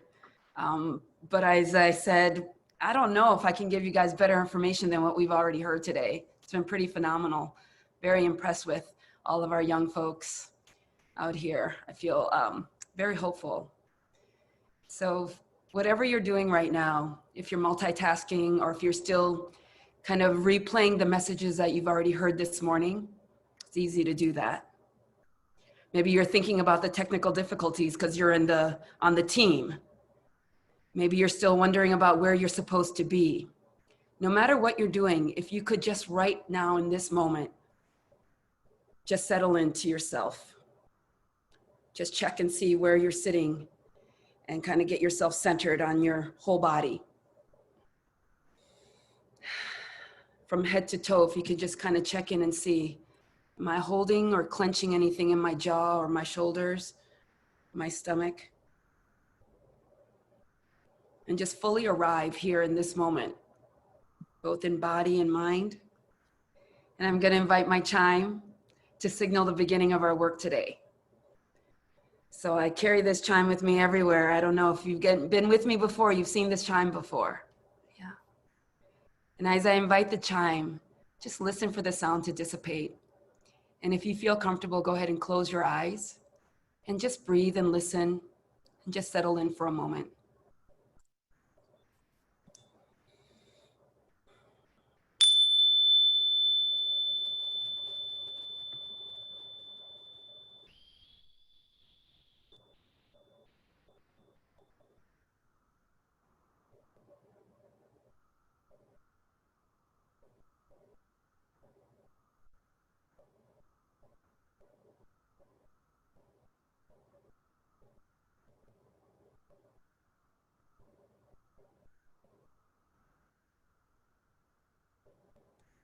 Thank you for taking the time to be here. Your presence is really appreciated. And you know, when we're live, I love that moment of just quieting and that centering collectively. But even on the screen, you can see as images kind of still a little bit. Yeah. And if you have your video on, or even if you don't, if you can kind of just gaze into the faces of the people who have arrived here with you. And just appreciate the variety, what they must be thinking and feeling. We're all here together. And I'm here to talk to you about supporting our youth through genuine optimism. And I really thought I was just going to be preaching to the choir, right? But then when I'm listening to the kids, I'm hearing exactly what I'm going to be talking about. The things that haven't worked so well and ways that we can maybe do better. And so I feel reinvigorated to be here talking about this topic of how do we genuinely support our children through, like that word genuine, right? All of a sudden says that there's something else that's not so genuine. And one of the things that I heard, Blake, one of the last speakers that just spoke, he just said something that I just spent a moment like weeping in my heart. He said, if I had gotten the support, if I had gotten these things, I wonder who I could have been. And that just makes my heart weep. Because that question has been following me for decades. If I had just known, if I had just spoken up, if I had just had the support, if I had just had love, if people just listened to me, who could I have been? What could my legacy have been, right? That lamenting. So I'm gonna see if I can get us back to this present moment where we are doing, and where we are the beings that we are. So I'm gonna share my screen as I tell you, take you on a little bit of a journey. Which starts with my story. So my name is Joey, and you saw on my bio, and as you see here, it's Joyi, yeah, Joey. And my life started in Korea. I was born to a Korean mother in 1970, so a long time ago, you guys. And that picture to the left is when my family was intact. It's my mother, my brother Young, and myself, as cute as could be, right? Just look at those cheeks. Like, how can you not love that girl? And then soon after this picture, maybe a few years later, my brother Young disappeared. He was just gone. And no one would tell me what happened to him, where he went, is he okay, is he coming back? Nothing. I was 5 years old, and to me, my brother was everything. He was my whole life. So I don't know if you guys have older siblings that you're not in contact with. You definitely know those stories. And so for me, it was my whole world just disappeared. So then who are you if you don't have your whole world? And then a few years later, I was 9, almost 9, 8.5. My mother and I went for a walk. And then she took me to this building. And then all of a sudden I was watching her walk away from like bars on this window. And I knew that she was gone. And I was left at Father Keen's Home for Amerasians. So it was an orphanage run by a not very great man who had a really great vision, which was there were orphanages that would accept Korean kids and Korean and white children, but they wouldn't accept Korean and black children. So he opened up an orphanage for Amerasian youth is what they called it, but a place where they would accept black and Korean kids. So I'm not a very good person opening up a very good place for all of us who are kind of needing a place to be. And in that middle picture is the day that he's reading me the letter that says, oh, all of a sudden I'm lucky. I was picked, I was chosen. That's the letter that says you're gonna soon be shipped off to call these new people, these strangers, mom and dad and brother and another brother. This is gonna be your new life. And that's me looking at that letter going, okay, I don't know what she's thinking. And then that picture to the right is the day that I left Korea. I left with that boy. I don't know who he is. I don't know if we spent time in the same orphanage. I don't know where he went. I don't know if he's okay. I don't know if he's happy. I don't know if he's sad. I don't know if he wonders who he could have been. But that is the day when I knew that whatever I was feeling, I'd have to shove it down and plaster on that face, the face of the lucky person, the face of the blessed person, the face of the grateful person. Otherwise, we would be sent back to this place with 70 or 80 or 90 kids in this orphanage that had very minimal funding, maybe a couple of bowls of rice. I remember feeling dirty in there. We would be sent back. So we had to be really good Americans. We had to learn English really well. We couldn't say anything bad about Korea, but we couldn't really talk about Korea. There were just a lot of rules that we understood. So whatever that is, you shove it down. And so I shoved it down. And the story goes that I learned English like that in a month, they said. I arrived in the spring of 1979. And I don't remember speaking Korean ever again.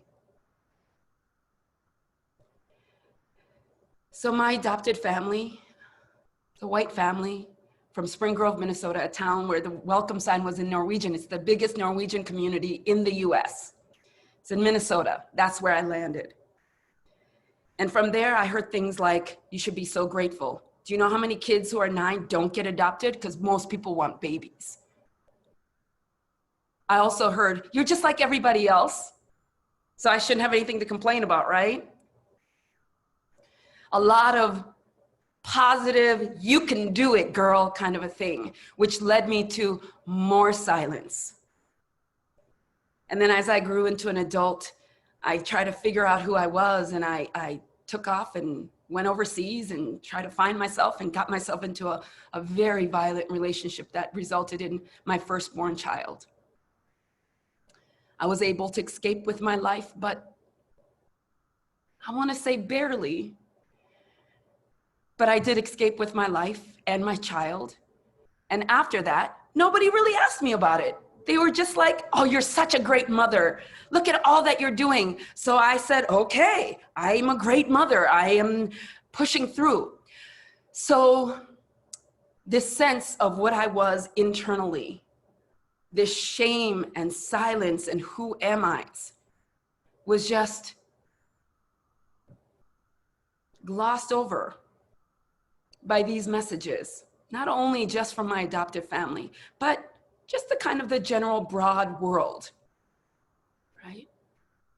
Have you ever said these things? Have you ever heard these things, right? Everything happens for a reason. Do you know how lucky you are? Not everybody finds a family. Don't think about that, just stay positive, move forward. And my favorite, if I can do it, you can do it too. We hear that a lot. And the thing is, all of these messages are coming from a good place. Yeah, nobody is purposely trying to harm each other when we are sharing these messages. But these messages serve as a poor Band-Aid to cover up this life-size hole, this God-size hole that I had in my soul, which was, I lost my family, starting with my brother, then my mother. I lost my country, no matter how shitty it was. It's still the place that I knew as my home. I lost my language, the language that formed my emotions, my attachments, my friendships, my love. By the time you're 9, that's set, gone. My culture, my food. Now here in Hawaii, when I talk about that, you guys will be like, hey, but there's lots of Korean food here. We have lots of kimchi, but not in Spring Grove, Minnesota, where it was Norwegian town. I ate lutefisk, okay? You guys look it up and then you'll know. You'll have more empathy for me. I lost my friends. I lost my school. And even in that orphanage that was horribly run by this terrible man, I could look around and see other kids that look like me. I don't know how long it was since after that I ever found anybody that looked like me again. So now, I'm not sitting here asking you, don't say those positive things. I'm not asking us to be Debbie Downers or Howdy Pua, negative Noe. If you guys, I love alliteration. If you guys can think of any others, you can put them in the comments. But this is not, reality. Let's stick to the facts, people, and not be positive. This is not that talk. But we do need to know where we're coming from. If I'm trying to get you to Thunder Bay, Ontario, it's helpful if we're coming from California or Florida, yeah? Yeah. So it's not to say that positivity is negative generally, but it's to say that there is a term that I'm so glad that they coined this term, because I used to call it blowing sunshine up your ooh, right? That's what I used to say all the time. Stop blowing sunshine up my, but now there's a term. It's called toxic positivity. So if you guys opened up, I'm just leaving the definition up there. You guys can go ahead and read it. If I asked you guys to open up your Instagram feed right now, or your Twitter feed, or Facebook right now, how many, hey, keep it going. Don't think about that. Stay positive. Keep smiling. Be happy. How many of those can you find right now? Like right now, how many could you find? I love it. Ehu is looking right now. Awesome. Yeah? Tons. A bazillion. Enough, right? There's so much of this. Stay positive. Stay positive. But you know, that message is really toxic in that it serves to deny or minimize or invalidate the real stories that we are all walking around with. Like, how can I slap on that happy face when my life as that young person was dealing with that hole of all that loss? You can't have enough positive stickers to cover that hole, right? It's about reducing our lives to these reductive statements. That's not so helpful, because the reality is that people are not made to be this positive Pollyanna, right? Always look on the bright side of life. We're not made like that. In fact, the World Health Organization says that depression is the leading cause of disability currently.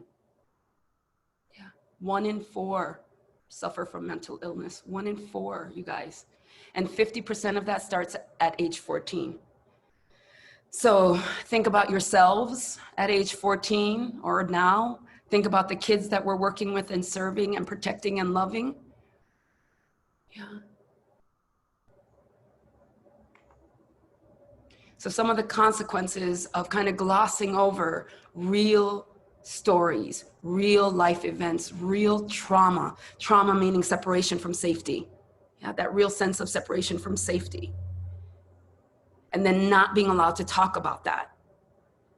And being told by others, what I heard today was, they know best, right? Here's what I think might be good for you right now. And you're like, you don't even know my story. What the heck are you talking about, right? And then feeling like you can't talk about that. You have no voice. Some of the consequences is shame. It's suppressed or repressed emotions, right? Either conscious or subconscious suppression. It's isolation, difficulty relating to others. So consequences, we normally use it just for negative things, right? But if we have grown up with this, shame, suppression, isolation, difficulty relating to others, then we might be passing this toxic positivity on.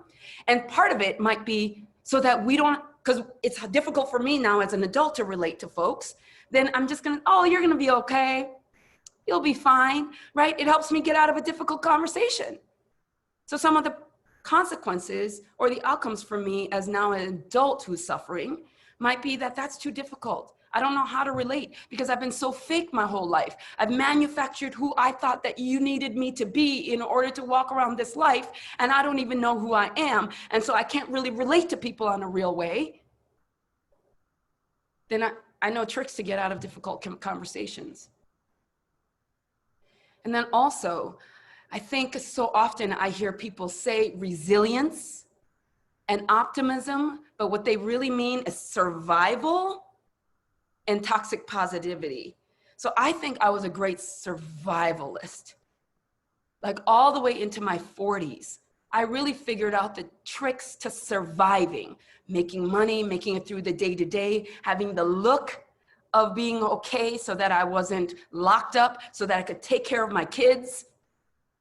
So I think I was doing a great job surviving, but other people were telling me, oh, you're so strong. You're so great. You're so happy because, you know, people tell me I have a good smile.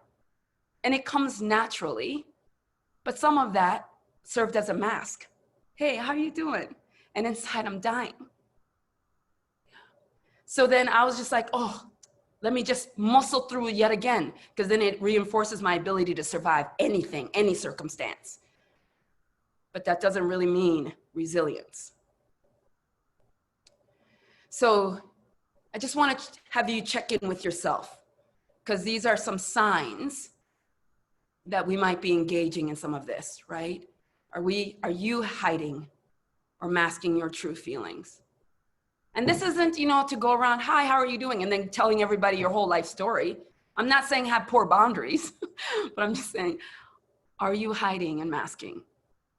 Are you just trying to get on with it and you feel that stuffing down of feelings? Do you feel guilt when you start thinking about how you're feeling?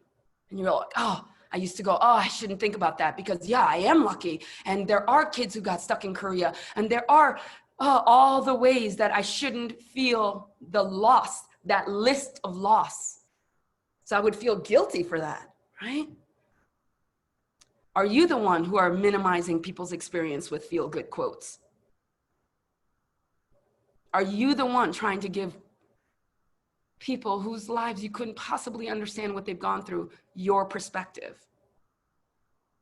Do you shame or chastise others for expressing frustration or any other feeling than positivity?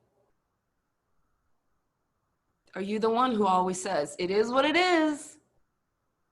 Yeah. If so, that might be signs that there's some work that we could be doing. So here's what true optimism is, because if it's not toxic positivity, it's not these platitudes, it's not these posters that you hang up, then what is it? So it is this hopefulness and confidence about your ability to have some say in the outcome of your life. So there's three kind of components that I want to talk about around optimism. It is about choosing our attitude, and I put positive in quotes because I really don't want it to be like choosing a happy attitude. It's whatever the heck attitude that will support you in the next phase that we're going to be talking about. So it's not always this Pollyanna thing, right? But it is positive. It tends to be supportive so that it's not restrictive. So maybe the words that I prefer to use is this restriction that China talked about, and trying to hold on so tight, to expansion. So allowing for a couple more emotions to enter, right? So we do choose this positive attitude. And then we choose an attitude that supports the creative visualization of what is possible. So that question that the panelists were asked, yeah, did you have a vision for your future? And we had some mixed answers, yeah? And for me, I didn't even know what was happening in that moment. I didn't even know who I was, much less having a vision. I was so restricted, so tight, just trying to survive through the day, every day, all the way into my 40s, you guys, decades, just so much work of just muscling through. So this optimism, though, has this ability to visualize and then to choose an attitude that can generate passion, this meaning, so that you can act your way. So whatever vision you had, you're like, that might be a good solution for me, that you can drum up this passion for it so that you can make that a reality for you. So it's having this confidence, this trust in yourself to be able to make that happen. That's optimism versus toxic positivity. Oh, everything's gonna turn out. Can't be good positive thinking alone. That's not what optimism is. But we cannot teach that which we do not know or feel. And the thing is, most of us turned into adults not having resolved or healed ourselves. Healing meaning restoring to wholeness, because there's this fragmenting that happens. If I am pushing away my sad stories, my sad feelings, this part of me, this other part of me, then there's this fragmenting of Joey. And healing is about restoring to wholeness. Yeah. So if I have not done that work of restoring to wholeness, which I hadn't when I became a parent in my young 20s. So I was just kind of muscling through those years as well.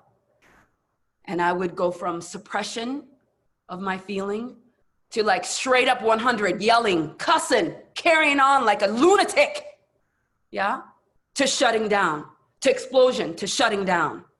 Because I didn't have the language or that emotional maturity or that capability to find that stillness.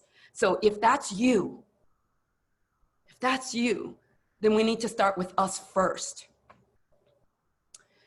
And the first is anchored in the breath. And I'm a mindfulness coach. That's what I normally talk about a lot. I go around talking about mindfulness and forgiveness all over the place. So I cannot even tell you how, I don't know how many times did we hear mindfulness and meditation and breath today already? How lovely, because that's where it starts. And that's foundational to everything. Those of you who are teachers in schools, how many times have you been asked to incorporate social emotional learning education into your curriculum? Yeah. And now specifically mindfulness curriculum. All of that, the foundation is breath. The foundation is mindfulness. Yeah. But sometimes we get so but if I get in touch with those feelings, I'm gonna, will I lose myself in that? So I want to just talk about the emotions just for a second, because so many other times, I just chose to use anger here because that was my go-to back in the day. Anger, from zero to anger. And it was like somebody handed you this helium balloon called anger. And I could just point to it and say, I don't know, I'm just angry. Look at this book. It's just up there. It's just up there. I don't know what to do about that. I'm just angry. So we think emotions are us, number one, and somebody made that point, I think it was China, that we're not our emotions, right? But so often people think that we are angry, and I'll point to this balloon all day long, and that it's just floating up there, just following us all around. But physiologically, emotions only last about 90 seconds at a time inside of our bodies. So it's a wave, it comes, and then it goes. So how do we know people who are perpetually angry or perpetually sad, perpetually whatever that emotion? We have labeled people those emotions, yeah? So how is that so? Well, it's because of our beautiful, lovely brains, yeah? Somebody makes me mad, and then I think about it, and I think about it some more, and then I'll think about other times that they made me mad. So right when that balloon's gonna come down, I'll think about that other time when they did me wrong, and then I might get other people involved in my madness. So I might call up so-and-so, hey, do you remember when so-and-so got you so mad, right? Yeah, they did the same thing to me, right? So what actually is happening is that we are that other balloon on, I think that's the right side, right, of the screen. They're not helium balloons or emotions. They're literally balloons that you have to blow up. You pick it up and you go, anger, anger, anger, anger. And then not only that, I have to throw it up into the air, and 90 seconds, it would just come down. But I run after it and I throw it back up. Oh, and I'm gonna call my friend. That's me throwing it back up. Do you remember how angry?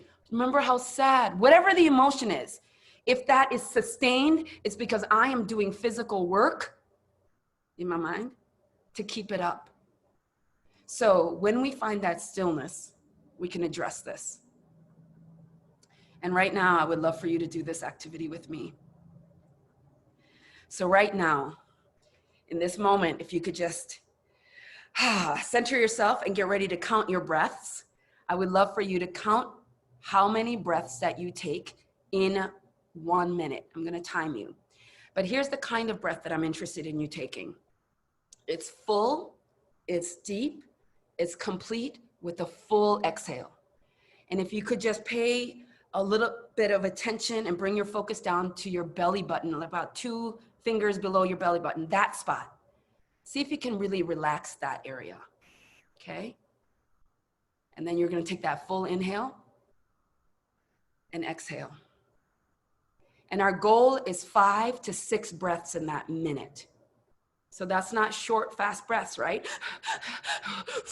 It's not that, right? It's got some slowness to it, some completeness to it. Okay, you guys ready? I'm gonna set my timer, and when I say go, you start counting your own breath. And we're gonna sit in silence for 1 minute and go.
That's it.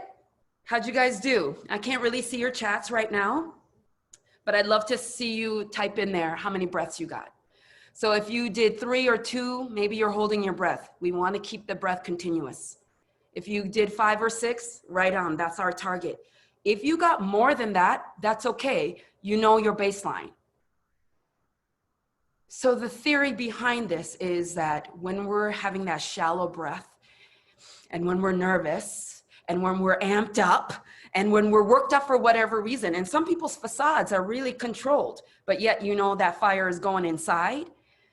If we take these emergency breaths in 1 minute, you can switch your nervous system from sympathetic nervous system, which is your fight, flight, or freeze mechanism, to your parasympathetic nervous system. It only takes about a minute of really this controlled, kind of full breathing. So any one of us in 1 minute can maintain this kind of regulation for our breath. And that is the single greatest indicator of success, our ability to regulate our breath, our ability to regulate our emotions. So this emergency breathing, it's just a start. to our mindfulness practice. And from the conversations that I've heard here today, you guys are well versed in this, and I'm so thankful because it is the foundation that'll lead to all other successes. And so mindfulness is both a practice and it is a state of being. So when we're mindful, we are present in the moment no matter what, without judgment. And we practice that through possibly meditation and some other practices that you might have. I strongly encourage the practice of mindfulness so that we can be ready for those game days, when the times are tough, when those days get rough, when people really get on your nerves, when you're about to cut somebody out. Those are game days. And your ability to be present in that moment is dependent upon how well you have practiced. So the same way that you would not be allowed to join a team, no matter what that team is, if you were like, hey, coach, I'm gonna come to every game, and you know I'm naturally talented, so I'm really good at this stuff, so I'm gonna come to every game and I'll make sure that I win for you. But here's the deal. I can't make it to any of the practices. How many coaches are gonna be like, yeah, cool. Yeah, no, y'all will be kicked off that team. And yet here we are playing the biggest game called life. Yeah, and so many of us skip practice. And then we get to the game and we act a fool and we wonder why. Or act a fool includes toxic positivity comments, yeah? And we wonder why. Why am I not connecting? Why are these kids not respecting me? Well, because we're not in the moment and we're not present and we haven't connected authentically. That's why. So we need to establish this practice of getting control and finding stillness within ourselves so that then we can execute the other things that are required in this optimism. So when we are still, and we don't do this in the middle of emergency, the way that we normally do, right? When you see some kid getting out of control, we go, take a deep breath. And friends will tell us that too. Take a deep breath, relax, take a deep breath. That is not the optimal time to practice. So I suggest that we actually practice when things are all well, right? Then we can start talking about creative ideas around problem solving, and then just sitting with that, not holding it too tightly. And then we really do need to tie this to a why. And as I finish up my talk here, I do want to say there's a time, early 20s, I started doing some home visits with brand new moms, because I used to live in Minneapolis at the time. The death rate, the infant mortality rate of African-American babies were equivalent to that of third world countries. So I worked for this agencies that sent home visitors in to support new moms of African-American babies. And one of the things that we had to do was give them a value sheet at the very beginning so that we understood what value language that student or that child, because a lot of the moms were 15, 16, 17, yeah, were using. So if they said they really valued their child growing up to a beautiful baby, they just wanted them to be handsome, then that's the language that we would use. I tied them to their goal, not my motivation, which was, I want them to be on their right marker. By 9 months, they need to be doing this. And then because that's healthy, right? Same, different goals. So your language is important. So we need to tie problem solving, breathing to this sense of why and the purpose for the youth. It's their voice that matters the most in their life. And then I want to implement a gratitude practice. So a lot of these toxic positivity talks will end with, you know, what to say instead. And my thing is, how would you know what to say instead? I don't know. Like, I use a lot of cuss words. I talk loud. I use my hands a lot. And so it's like whatever would come out from me in that moment is how I would support my kids, which is different than how you might support your kids, right? So like what to say and having scripts, I don't know, it's not too helpful. Us getting centered and healing our own wounds, I think is more helpful. So let's end with this gratitude practice. Call it colorful gratitude, you guys. So just so simply, imagine, look, I happen to have pencils right here. And you could do this right at dinner table, right? And you just have somebody pull a color. Oh, it's orange. So what are we supposed to be focused on right now? Place. So gratitude is not just about, oh, I'm thankful for blah, blah, blah. It's like to really take that breath and feel it in this heart center. I'm so thankful for this space that I'm in. I don't know if you guys can see this beautiful space. I'm thankful for this home that I'm in temporarily, babysitting a dog. So thankful for this place. What other categories might you include? Because it's important that you lead the way. My final activity is, can you guys, I'm gonna count to 5. Can you look around in your space right now, wherever you are, and in the next 5 minutes, count all the blue things that you see, all the blue things you see, okay?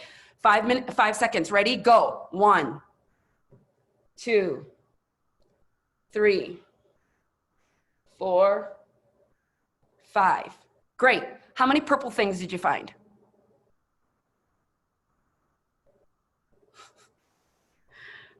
Not many, not many, yeah?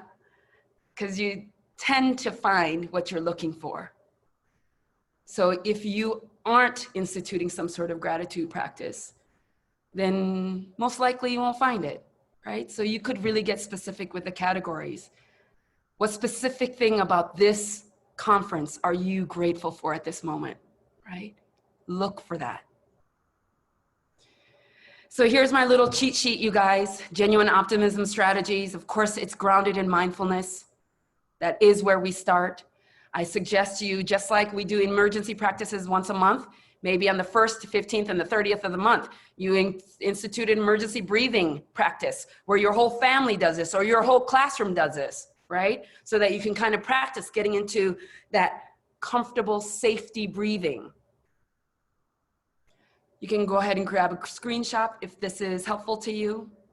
But I think the final note is that we go beyond platitudes, that we go beyond those posters, beyond these good statements, because most of those people posting on Instagram and on Twitter, on Facebook about, hey, stay happy. 1 in 4 might be crying themselves to sleep. I know I was. 1 in 4 might be drinking themselves or whatever other kind of drug to numb this dullness, because I know I was. And so what we need in order to heal is not only a connection to ourselves, but with each other, right? To genuinely sit and listen and be interested and say, oh my God, I don't know. How are you doing? Tell me more. Can I brainstorm with you? Remember the last time that you went over an obstacle like that? What did you do? Tell me again. To remind them that they have success before, right?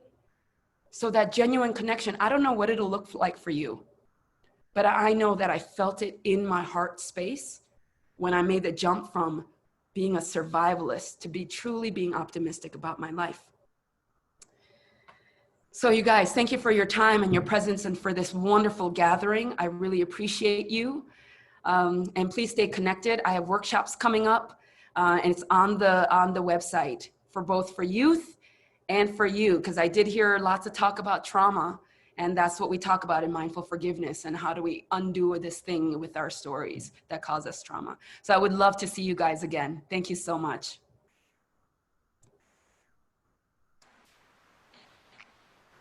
Thank you so much, Joey Reese, for that amazing, strong, wonderful message. Also, really want to thank everyone for sticking with us and being patient as we were trying to figure out some of the problems. Time to give out some prizes to our youth and young adults. Special thanks to the CASA program for their donations. They are giving away Ticket to Dream awards worth $200 each to 4 lucky young people to use for something they really want that will benefit their lives. When I read out your names, please type here in the chat box so we know you're here and someone will contact you about getting the prizes to you. You must be present to win. If I don't see a here in the chat box, I will call out another name. If you're sharing a phone or computer with someone else, please type your first name and the word here so we know who is responding. And before I continue saying the 4 winners, I know it's already 12 o'clock. I'm sorry that we might be a little bit over time. But if you have to leave, it's okay. You can take the quick survey that's been popping up in the chat box. Okay, the first winner for the 4 ticket of $200 each is Naomi Kahanaoi. Second winner, Jonah Hirano.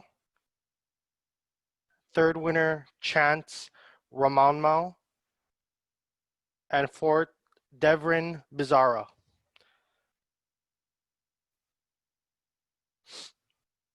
If I called your name, could you please type here, or if you're sharing a computer?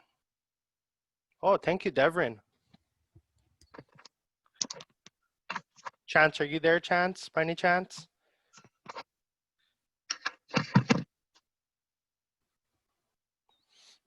Jonah? Naomi, are you there, Naomi? Jonah, Chance?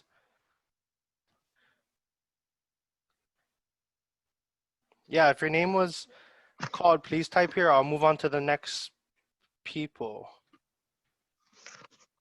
Going once, going twice, on to the next. Next one, we have Mackenzie Curtis. Mackenzie Curtis, are you here?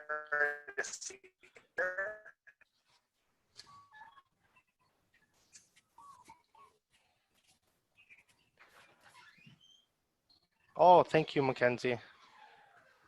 Kenzie, is that you? Is that Mackenzie Curtis? Okay, thank you.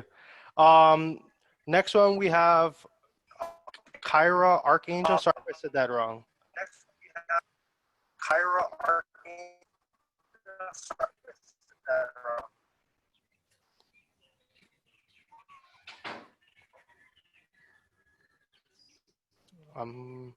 On to the next. Mia Westbrook. Mia Westbrook.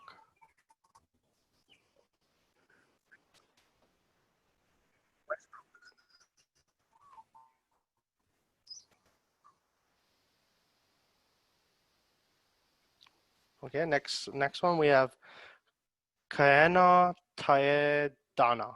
Kaena Taedana. If I called your name, please type in the chat box here, or if you're sharing a computer, please let us know that you're sharing a computer with your name and here.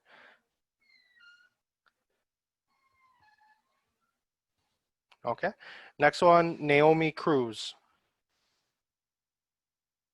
Is Naomi Cruz out there?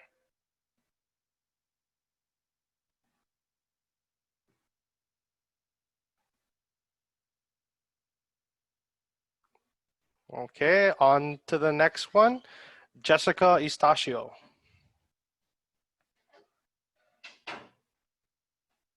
Jessica, are you here? Okay. I ran out.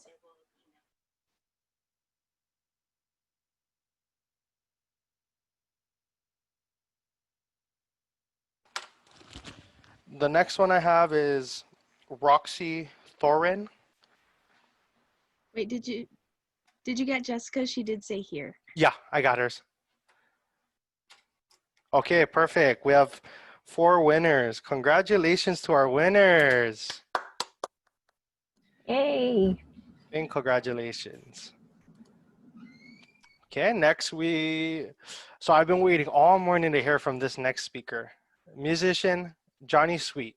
He spent his time in foster care in Hawaii and will share his stories with us, as well as some of his popular music. Music is his passion and vessel to bless others. His songs have reached #1 and #2 on the iTunes Reggae and Billboard Reggae charts. He has toured throughout Hawaii, the South Pacific, the US mainland. Please welcome Johnny Sweet. Woo! Woohoo! Aloha, everybody. Thank you so much for this opportunity to come and speak at the Ohana is Forever 2020 conference. My name is Johnny Sweet. I'm a singer-songwriter from Mililani, Hawaii. I was born and raised here on this beautiful island of Oahu, Hawaii. I grew up in Mililani. I graduated from Mililani High School in 2011. Just the other day. I'm not that old. But after I graduated from Mililani High School in 2011, I furthered my education at Mount San Antonio College in Walnut, California, where I played football and went to school. From then on, I graduated and I transferred to a 4-year university called West Texas A&M University, where I studied sociology and minored in psychology. After my senior year, I trained my butt off to try and land myself a spot on an NFL football team. That was my dream from when I was a child. I grew up wanting to play, live, breathe, eat football, which is what I did my whole life. Unfortunately, God had different plans for me, and I didn't land on a team indefinitely, but I ended up moving home mid-2016 after hanging up my cleats. I worked construction, I worked security at the clubs, and I realized that I was very unhappy and that I felt like God had something bigger for me. So after seeking God, he put me in front of my 2 cousins who are very well-known producers out here in Hawaii. They were trying to get me to quit my job, and at the time I believed that they believed in me more than I believed in myself. And so they finally influenced me to quit my jobs and to do music full time. And so since 2017, I have been doing music full time.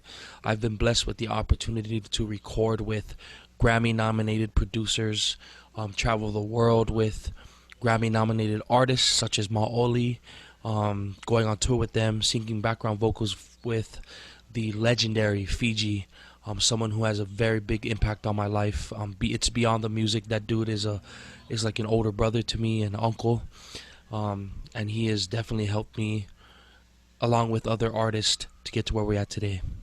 I know that this year's conference theme is Clear Vision 2020, and so I have the opportunity to speak with you guys a little bit on what clear vision might look like. However, I wanted to start off with what happens when your vision isn't so clear, and I wanted to start off by talking a little bit about identity. Growing up as someone who was in foster care, I never truly knew what my identity was, because I was constantly trying to fill the void with other things. I tried to fill the emptiness with drugs and alcohol. I tried to fill the emptiness with being in a gang, which I'm from Mililani, so as you know, it's not really gangster. It was more of a wankster. But anyway, I tried so hard to fulfill the emptiness of not having my parents around with things that were not of the DNA that God had in store for me. And when your vision is not clear, you oftentimes try to create an identity for yourself. And that never worked out for me. None of those things gave me a long-term fulfillment. Putting drugs and alcohol in my body never worked. Never worked. Always trying to be somebody I'm not. Surrounding myself with people who only made me happy short-term. People who did not think about me whenever they did things. People who did not truly love and care for me. They just used me, and they knew that I wanted to be accepted so bad that I allowed them to use me. When you do not have a clear vision of who you are and what your identity is, you will find yourself doing things that you are not meant to do.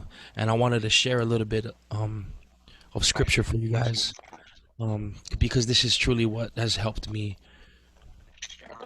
finally realize what my identity is. And this is First Peter chapter 2 verse 9. I know y'all wasn't expecting to go to church today, but hey, we're here. But you are a chosen race, a royal priesthood, a holy nation, a people for his own possession, that you may proclaim the excellencies of him who called you out of darkness into his marvelous light. And the reason why I wanted to share that specific scripture with you guys is because God has an identity for you. And I know God has a calling, a purpose, a plan for my life. And he knew me before I was born. He knew me while I was in my mother's womb. And I know that if I wasn't confident in my identity that God has called me to have, I wouldn't be where I am today. And I wouldn't have the clear vision that I have today.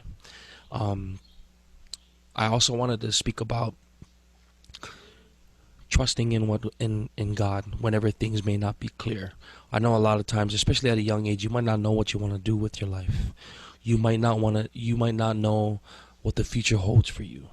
And especially during this specific time while we're in a pandemic, while we are currently going through this whole COVID-19 thing where we have to be isolated, where some of us may have had plans to go to college already, and because of COVID, a lot of plans are on hold.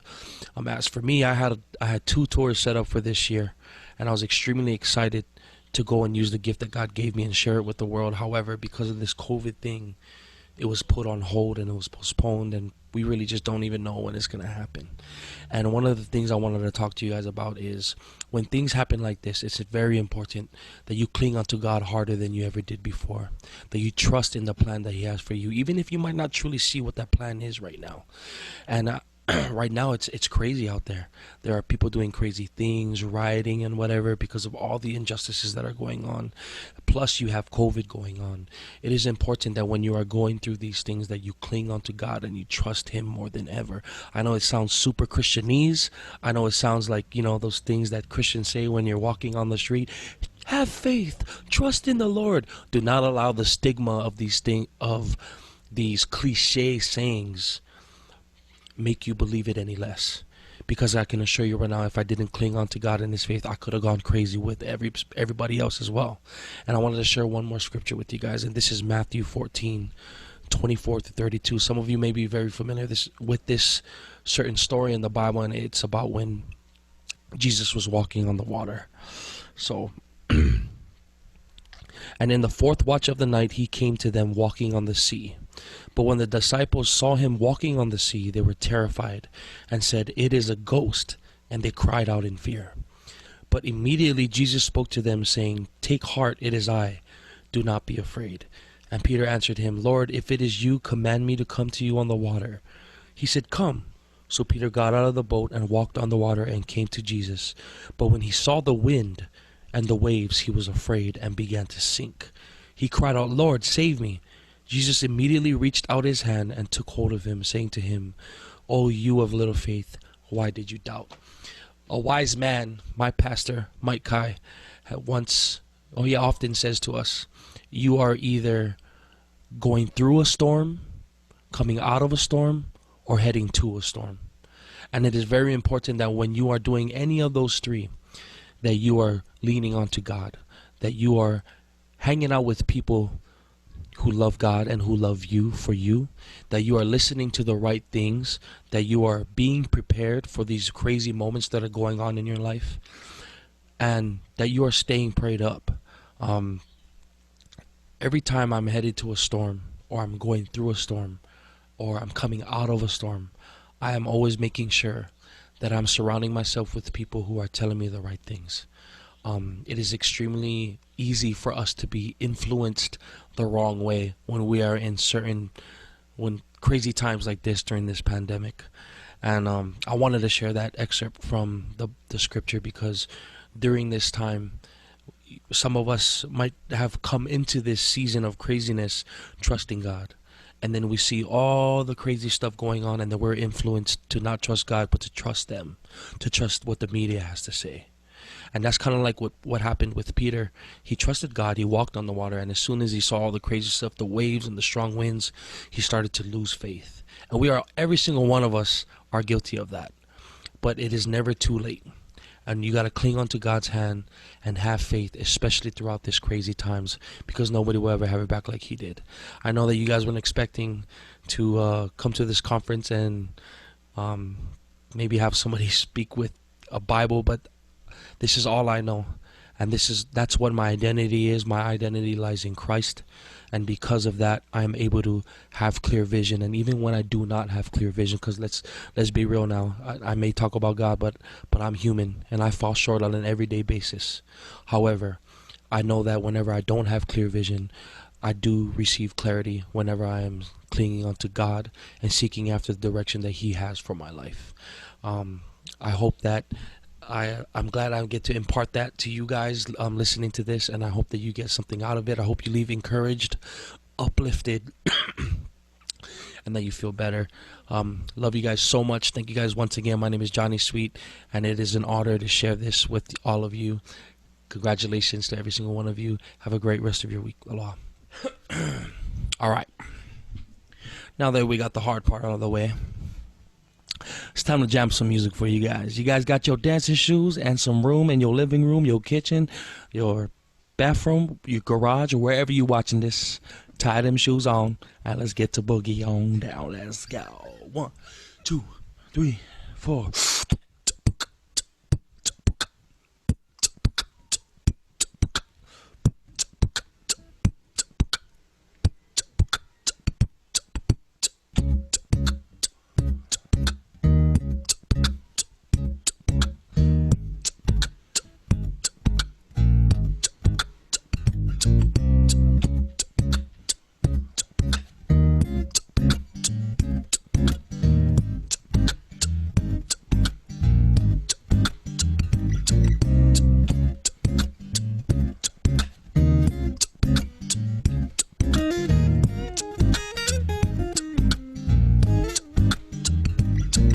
It's been a week from hell. I lost my job at Five Guys.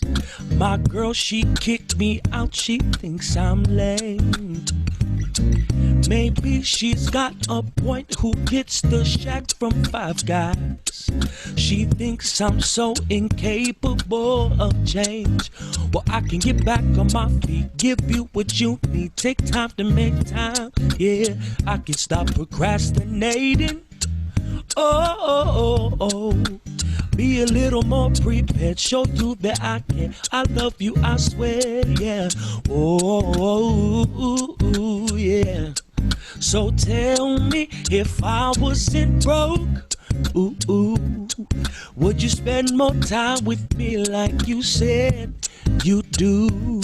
Yeah. Tell me what I'm supposed to do.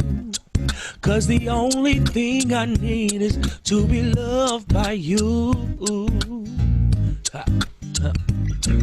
I'm bent and through my 7th day of sofa surfing. Yeah, parading in my Calvins with no shame. Yeah, I sit and think to myself, I hit the low and walk around and see no one's to blame. Yeah, I can get back on my feet, give you what you need. Take time to make time. Yeah, I can stop procrastinating. Whoa, be a little more prepared, show you that I can. I love you, I swear. Yeah. Oh, so tell me, if I wasn't broke, would you spend more time with me like you said you do? Tell me what I'm supposed to do. 'Cause the only thing I need is to be loved by you.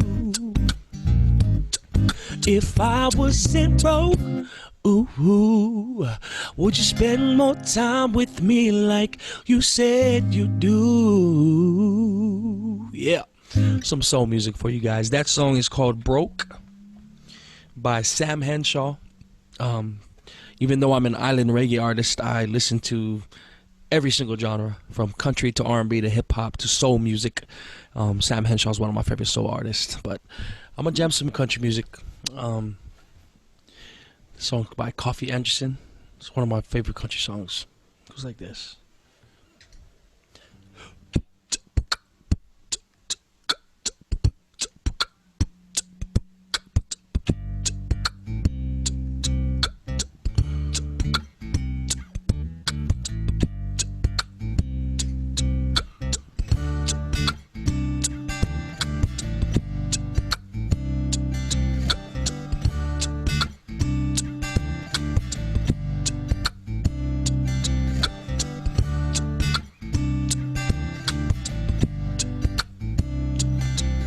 Yeah.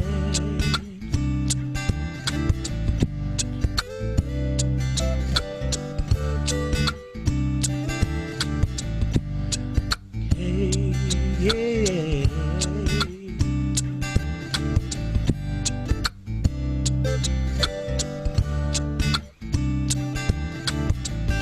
I'm singing to the pretty girl, wife of my daughter today. I'm singing to the lonely girl, looking for a good man to come and take her away. I'm met her at a stoplight. She was impatient, so she paid Johnny no mind. All I have is one question. I beg for her attention in a riddle real simple. Can I buy you a flower? Can I sing you a song? Can we walk for an hour, babe? Can we spend the night on the telephone? Can I buy you a flower? Can I sing you a song? Can we walk for an hour, babe? Can we spend the whole night on the telephone? Can I?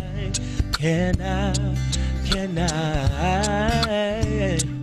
Can I? Can I? Can I? I'm singing to the shy girl, waiting for her phone to ring. I'm singing to the cheerleader, looking in the stands, trying to find a Prince Charming. I met her in a Walmart line. She was impatient, so she paid Johnny no mind. All I have is one question. I beg for her attention in a riddle real simple. Can I buy you a flower? Can I sing you a song? Can we walk for an hour, babe? Can we spend the whole night on the telephone? Can I buy you a flower? Can I sing you a song? Can we walk for an hour, babe? Can we spend the whole night on the telephone? Can I? Can I? Can I? Can I? Can I? I'm singing to the shy girl, waiting for her phone to ring. I'm singing to the cheerleader, looking in the flash, trying to find a Prince Charming. I met her in a Walmart line. She was impatient, so she paid Johnny no mind. All I have is one question. I beg for her attention in a riddle real simple. Can I buy you a flower? Can I sing you a song? Can we walk for an hour, babe? Can we spend the whole night on the telephone? Can I buy you a flower? Can I sing you a song? Can we walk for an hour, babe? Can we spend the whole night on the telephone? Can I sing na na na na? Oh, I sing na na na na. Can I sing na na na na? Oh, I sing na na na na. Can I sing na na na na? Oh, I sing na na na na. Can I sing na na na na? Oh, I sing na na na na. Oh yeah, some coffee industry music. Some more country music for you guys. You guys might know the more popular rendition done by my brothers of my Oli. Shout out to Glenn and the boys. Song called In Case You Didn't Know. It's one of my favorite songs.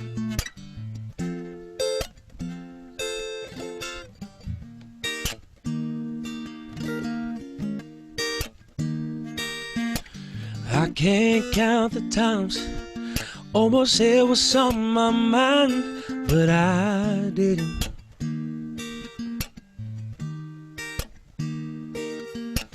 Just the other day, I wrote down all the things I said, but I couldn't.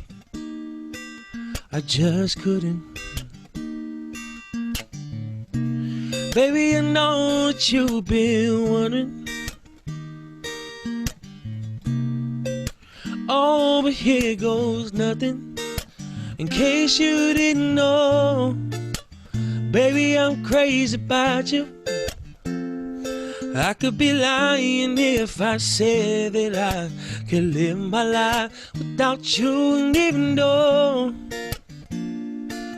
I don't tell you all the time, you had my heart a long, long time ago. In case you didn't know.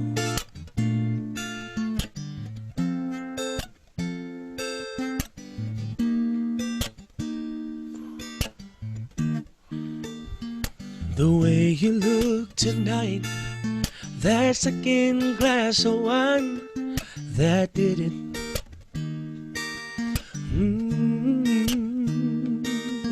There's something about your kiss, girl, you did me in. Now I'm thinking,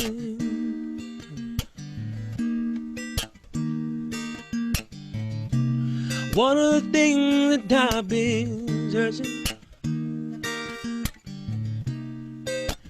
oh, it's time you hear 'em. In case you didn't know, baby, I'm crazy about you. I could be lying if I said that I could live my life without you. And even though I don't tell you all the time, you had my heart a long, long time ago. In case you didn't know, you got all of me, and I belong to you. You're my everything. In case you didn't know, baby, I'm crazy about you. I could be lying if I said that I could live my life without you. And even though I don't tell you all the time, you had my heart a long, long time ago. In case you didn't know, in case you didn't know,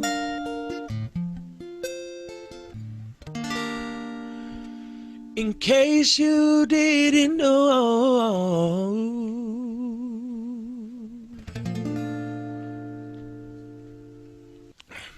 So now I'm going to get into some original music. This next tune is off of my latest EP, which was actually my debut EP. Last November 1st, I released it. It's called Keep It Moving. This song that I'm about to sing for you guys, Wilderness, it talks about a season of my life that I was doing the same thing over and over and over again. And I did touch briefly on this in my speech about the times where I was doing drugs, drinking alcohol, partying my life away. And every time I would wake up disappointed in myself for the choices that I was making, I realized that I'm the one who made those decisions, and I was doing the same thing over and over again, hoping for a different result. And that is literally the definition of insanity.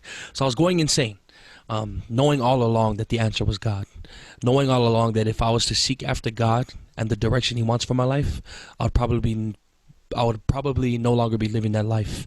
And I think that's what I was most afraid of, is giving all of that up. But I knew that in order for me to make it through the wilderness, I needed to surrender that life to God. And that's exactly what I did.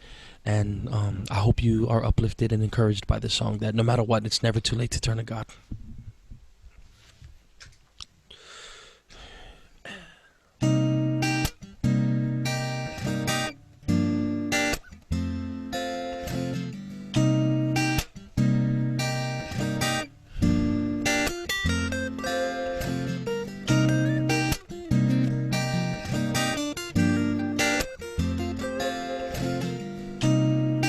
Back and forth I'm going, to and from the well, but I still get thirsty.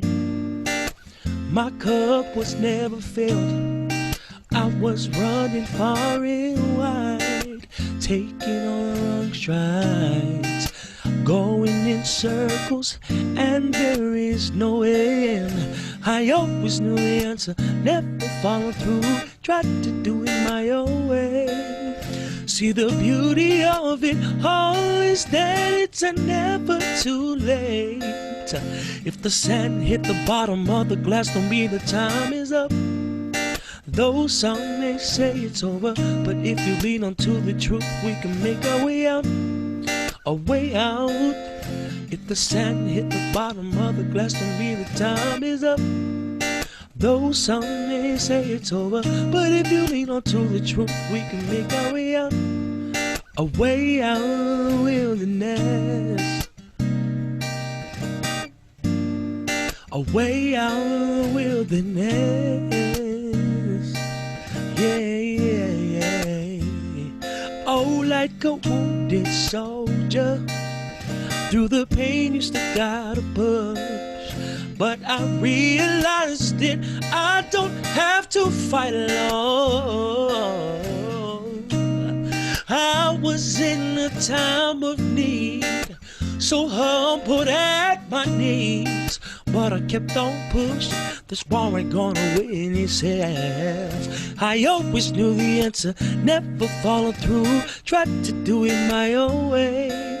See, the beauty of it all is that it's never too late. If the sand hit the bottom of the glass, don't mean the time is up. Though some may say it's over, but if you lean onto the truth, we can make our way out, our way out. If the sand hit the bottom of the glass, don't mean the time is up.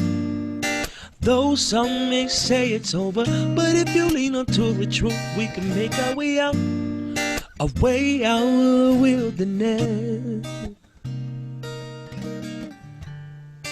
Way out of the wilderness.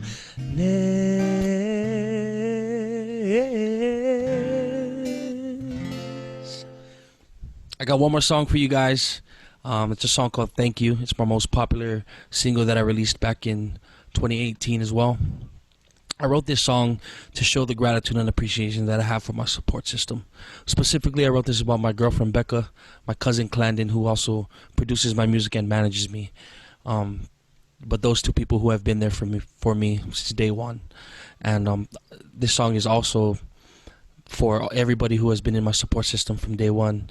I realized that despite me growing up without parents, despite me having to be put in the system at a young age, God still had people in my life that I may not have appreciated at the time, but as I grew up and I got older and I matured more, I started to realize the things that people did for me at a young age, like pray for me, contend for me, be there for me with encouraging and uplifting words, things that I took for granted at a young age. And I just want to encourage every single one of you tuning in. Make sure you tell the people that you love them, and make sure you tell the people that have done so much for you, thank you, and that you appreciate them. Never take them for granted. I know it sounds super cliche again, but it's the truth. There's no way we would be here today if it wasn't for the people who have our back. So this song is called Thank You, dedicated to every single one of you. Hope you guys like it.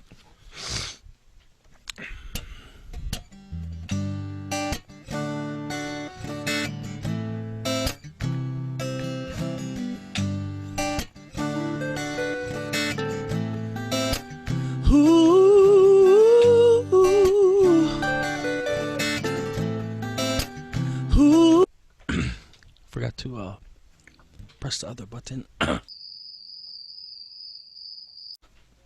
Thank you. Last gal. 1, 2, 3, and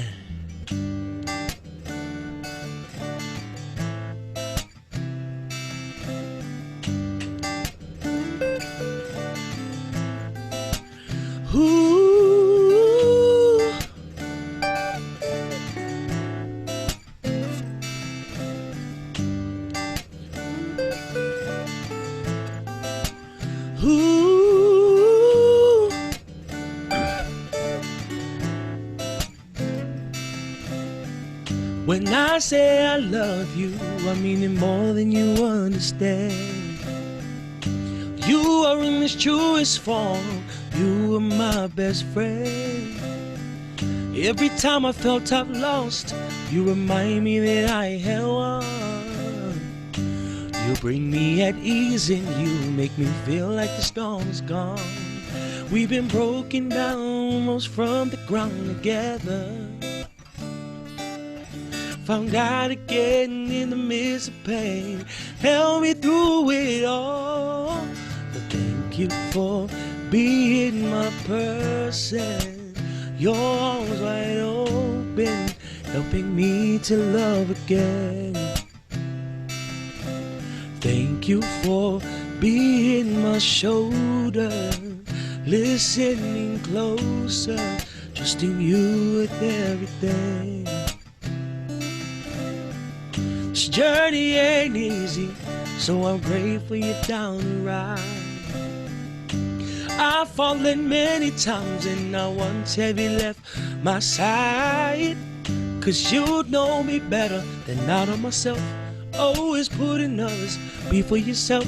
You're grown in more ways than one, and I'm so, so proud of you. We've been broken down, rose from the ground together. Gotta get in the midst of pain, help me through it all. Thank you for being my person. Your arms wide open, helping me to love again. Thank you for being my shoulder, listening closer, trusting you with everything.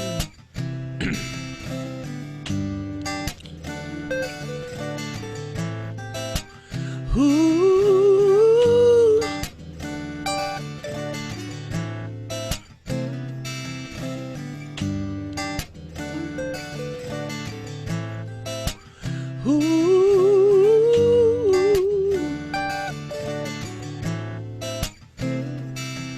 We've been broken down, rose from the ground together. Found God again in the midst of pain, help me through it all. Thank you for being my person. Your arms wide open, helping me to love again. Thank you for being my shoulder, listening closer, trusting you with everything.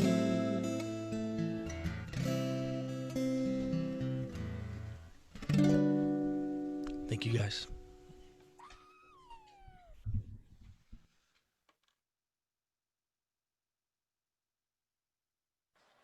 Wow, wow, wow.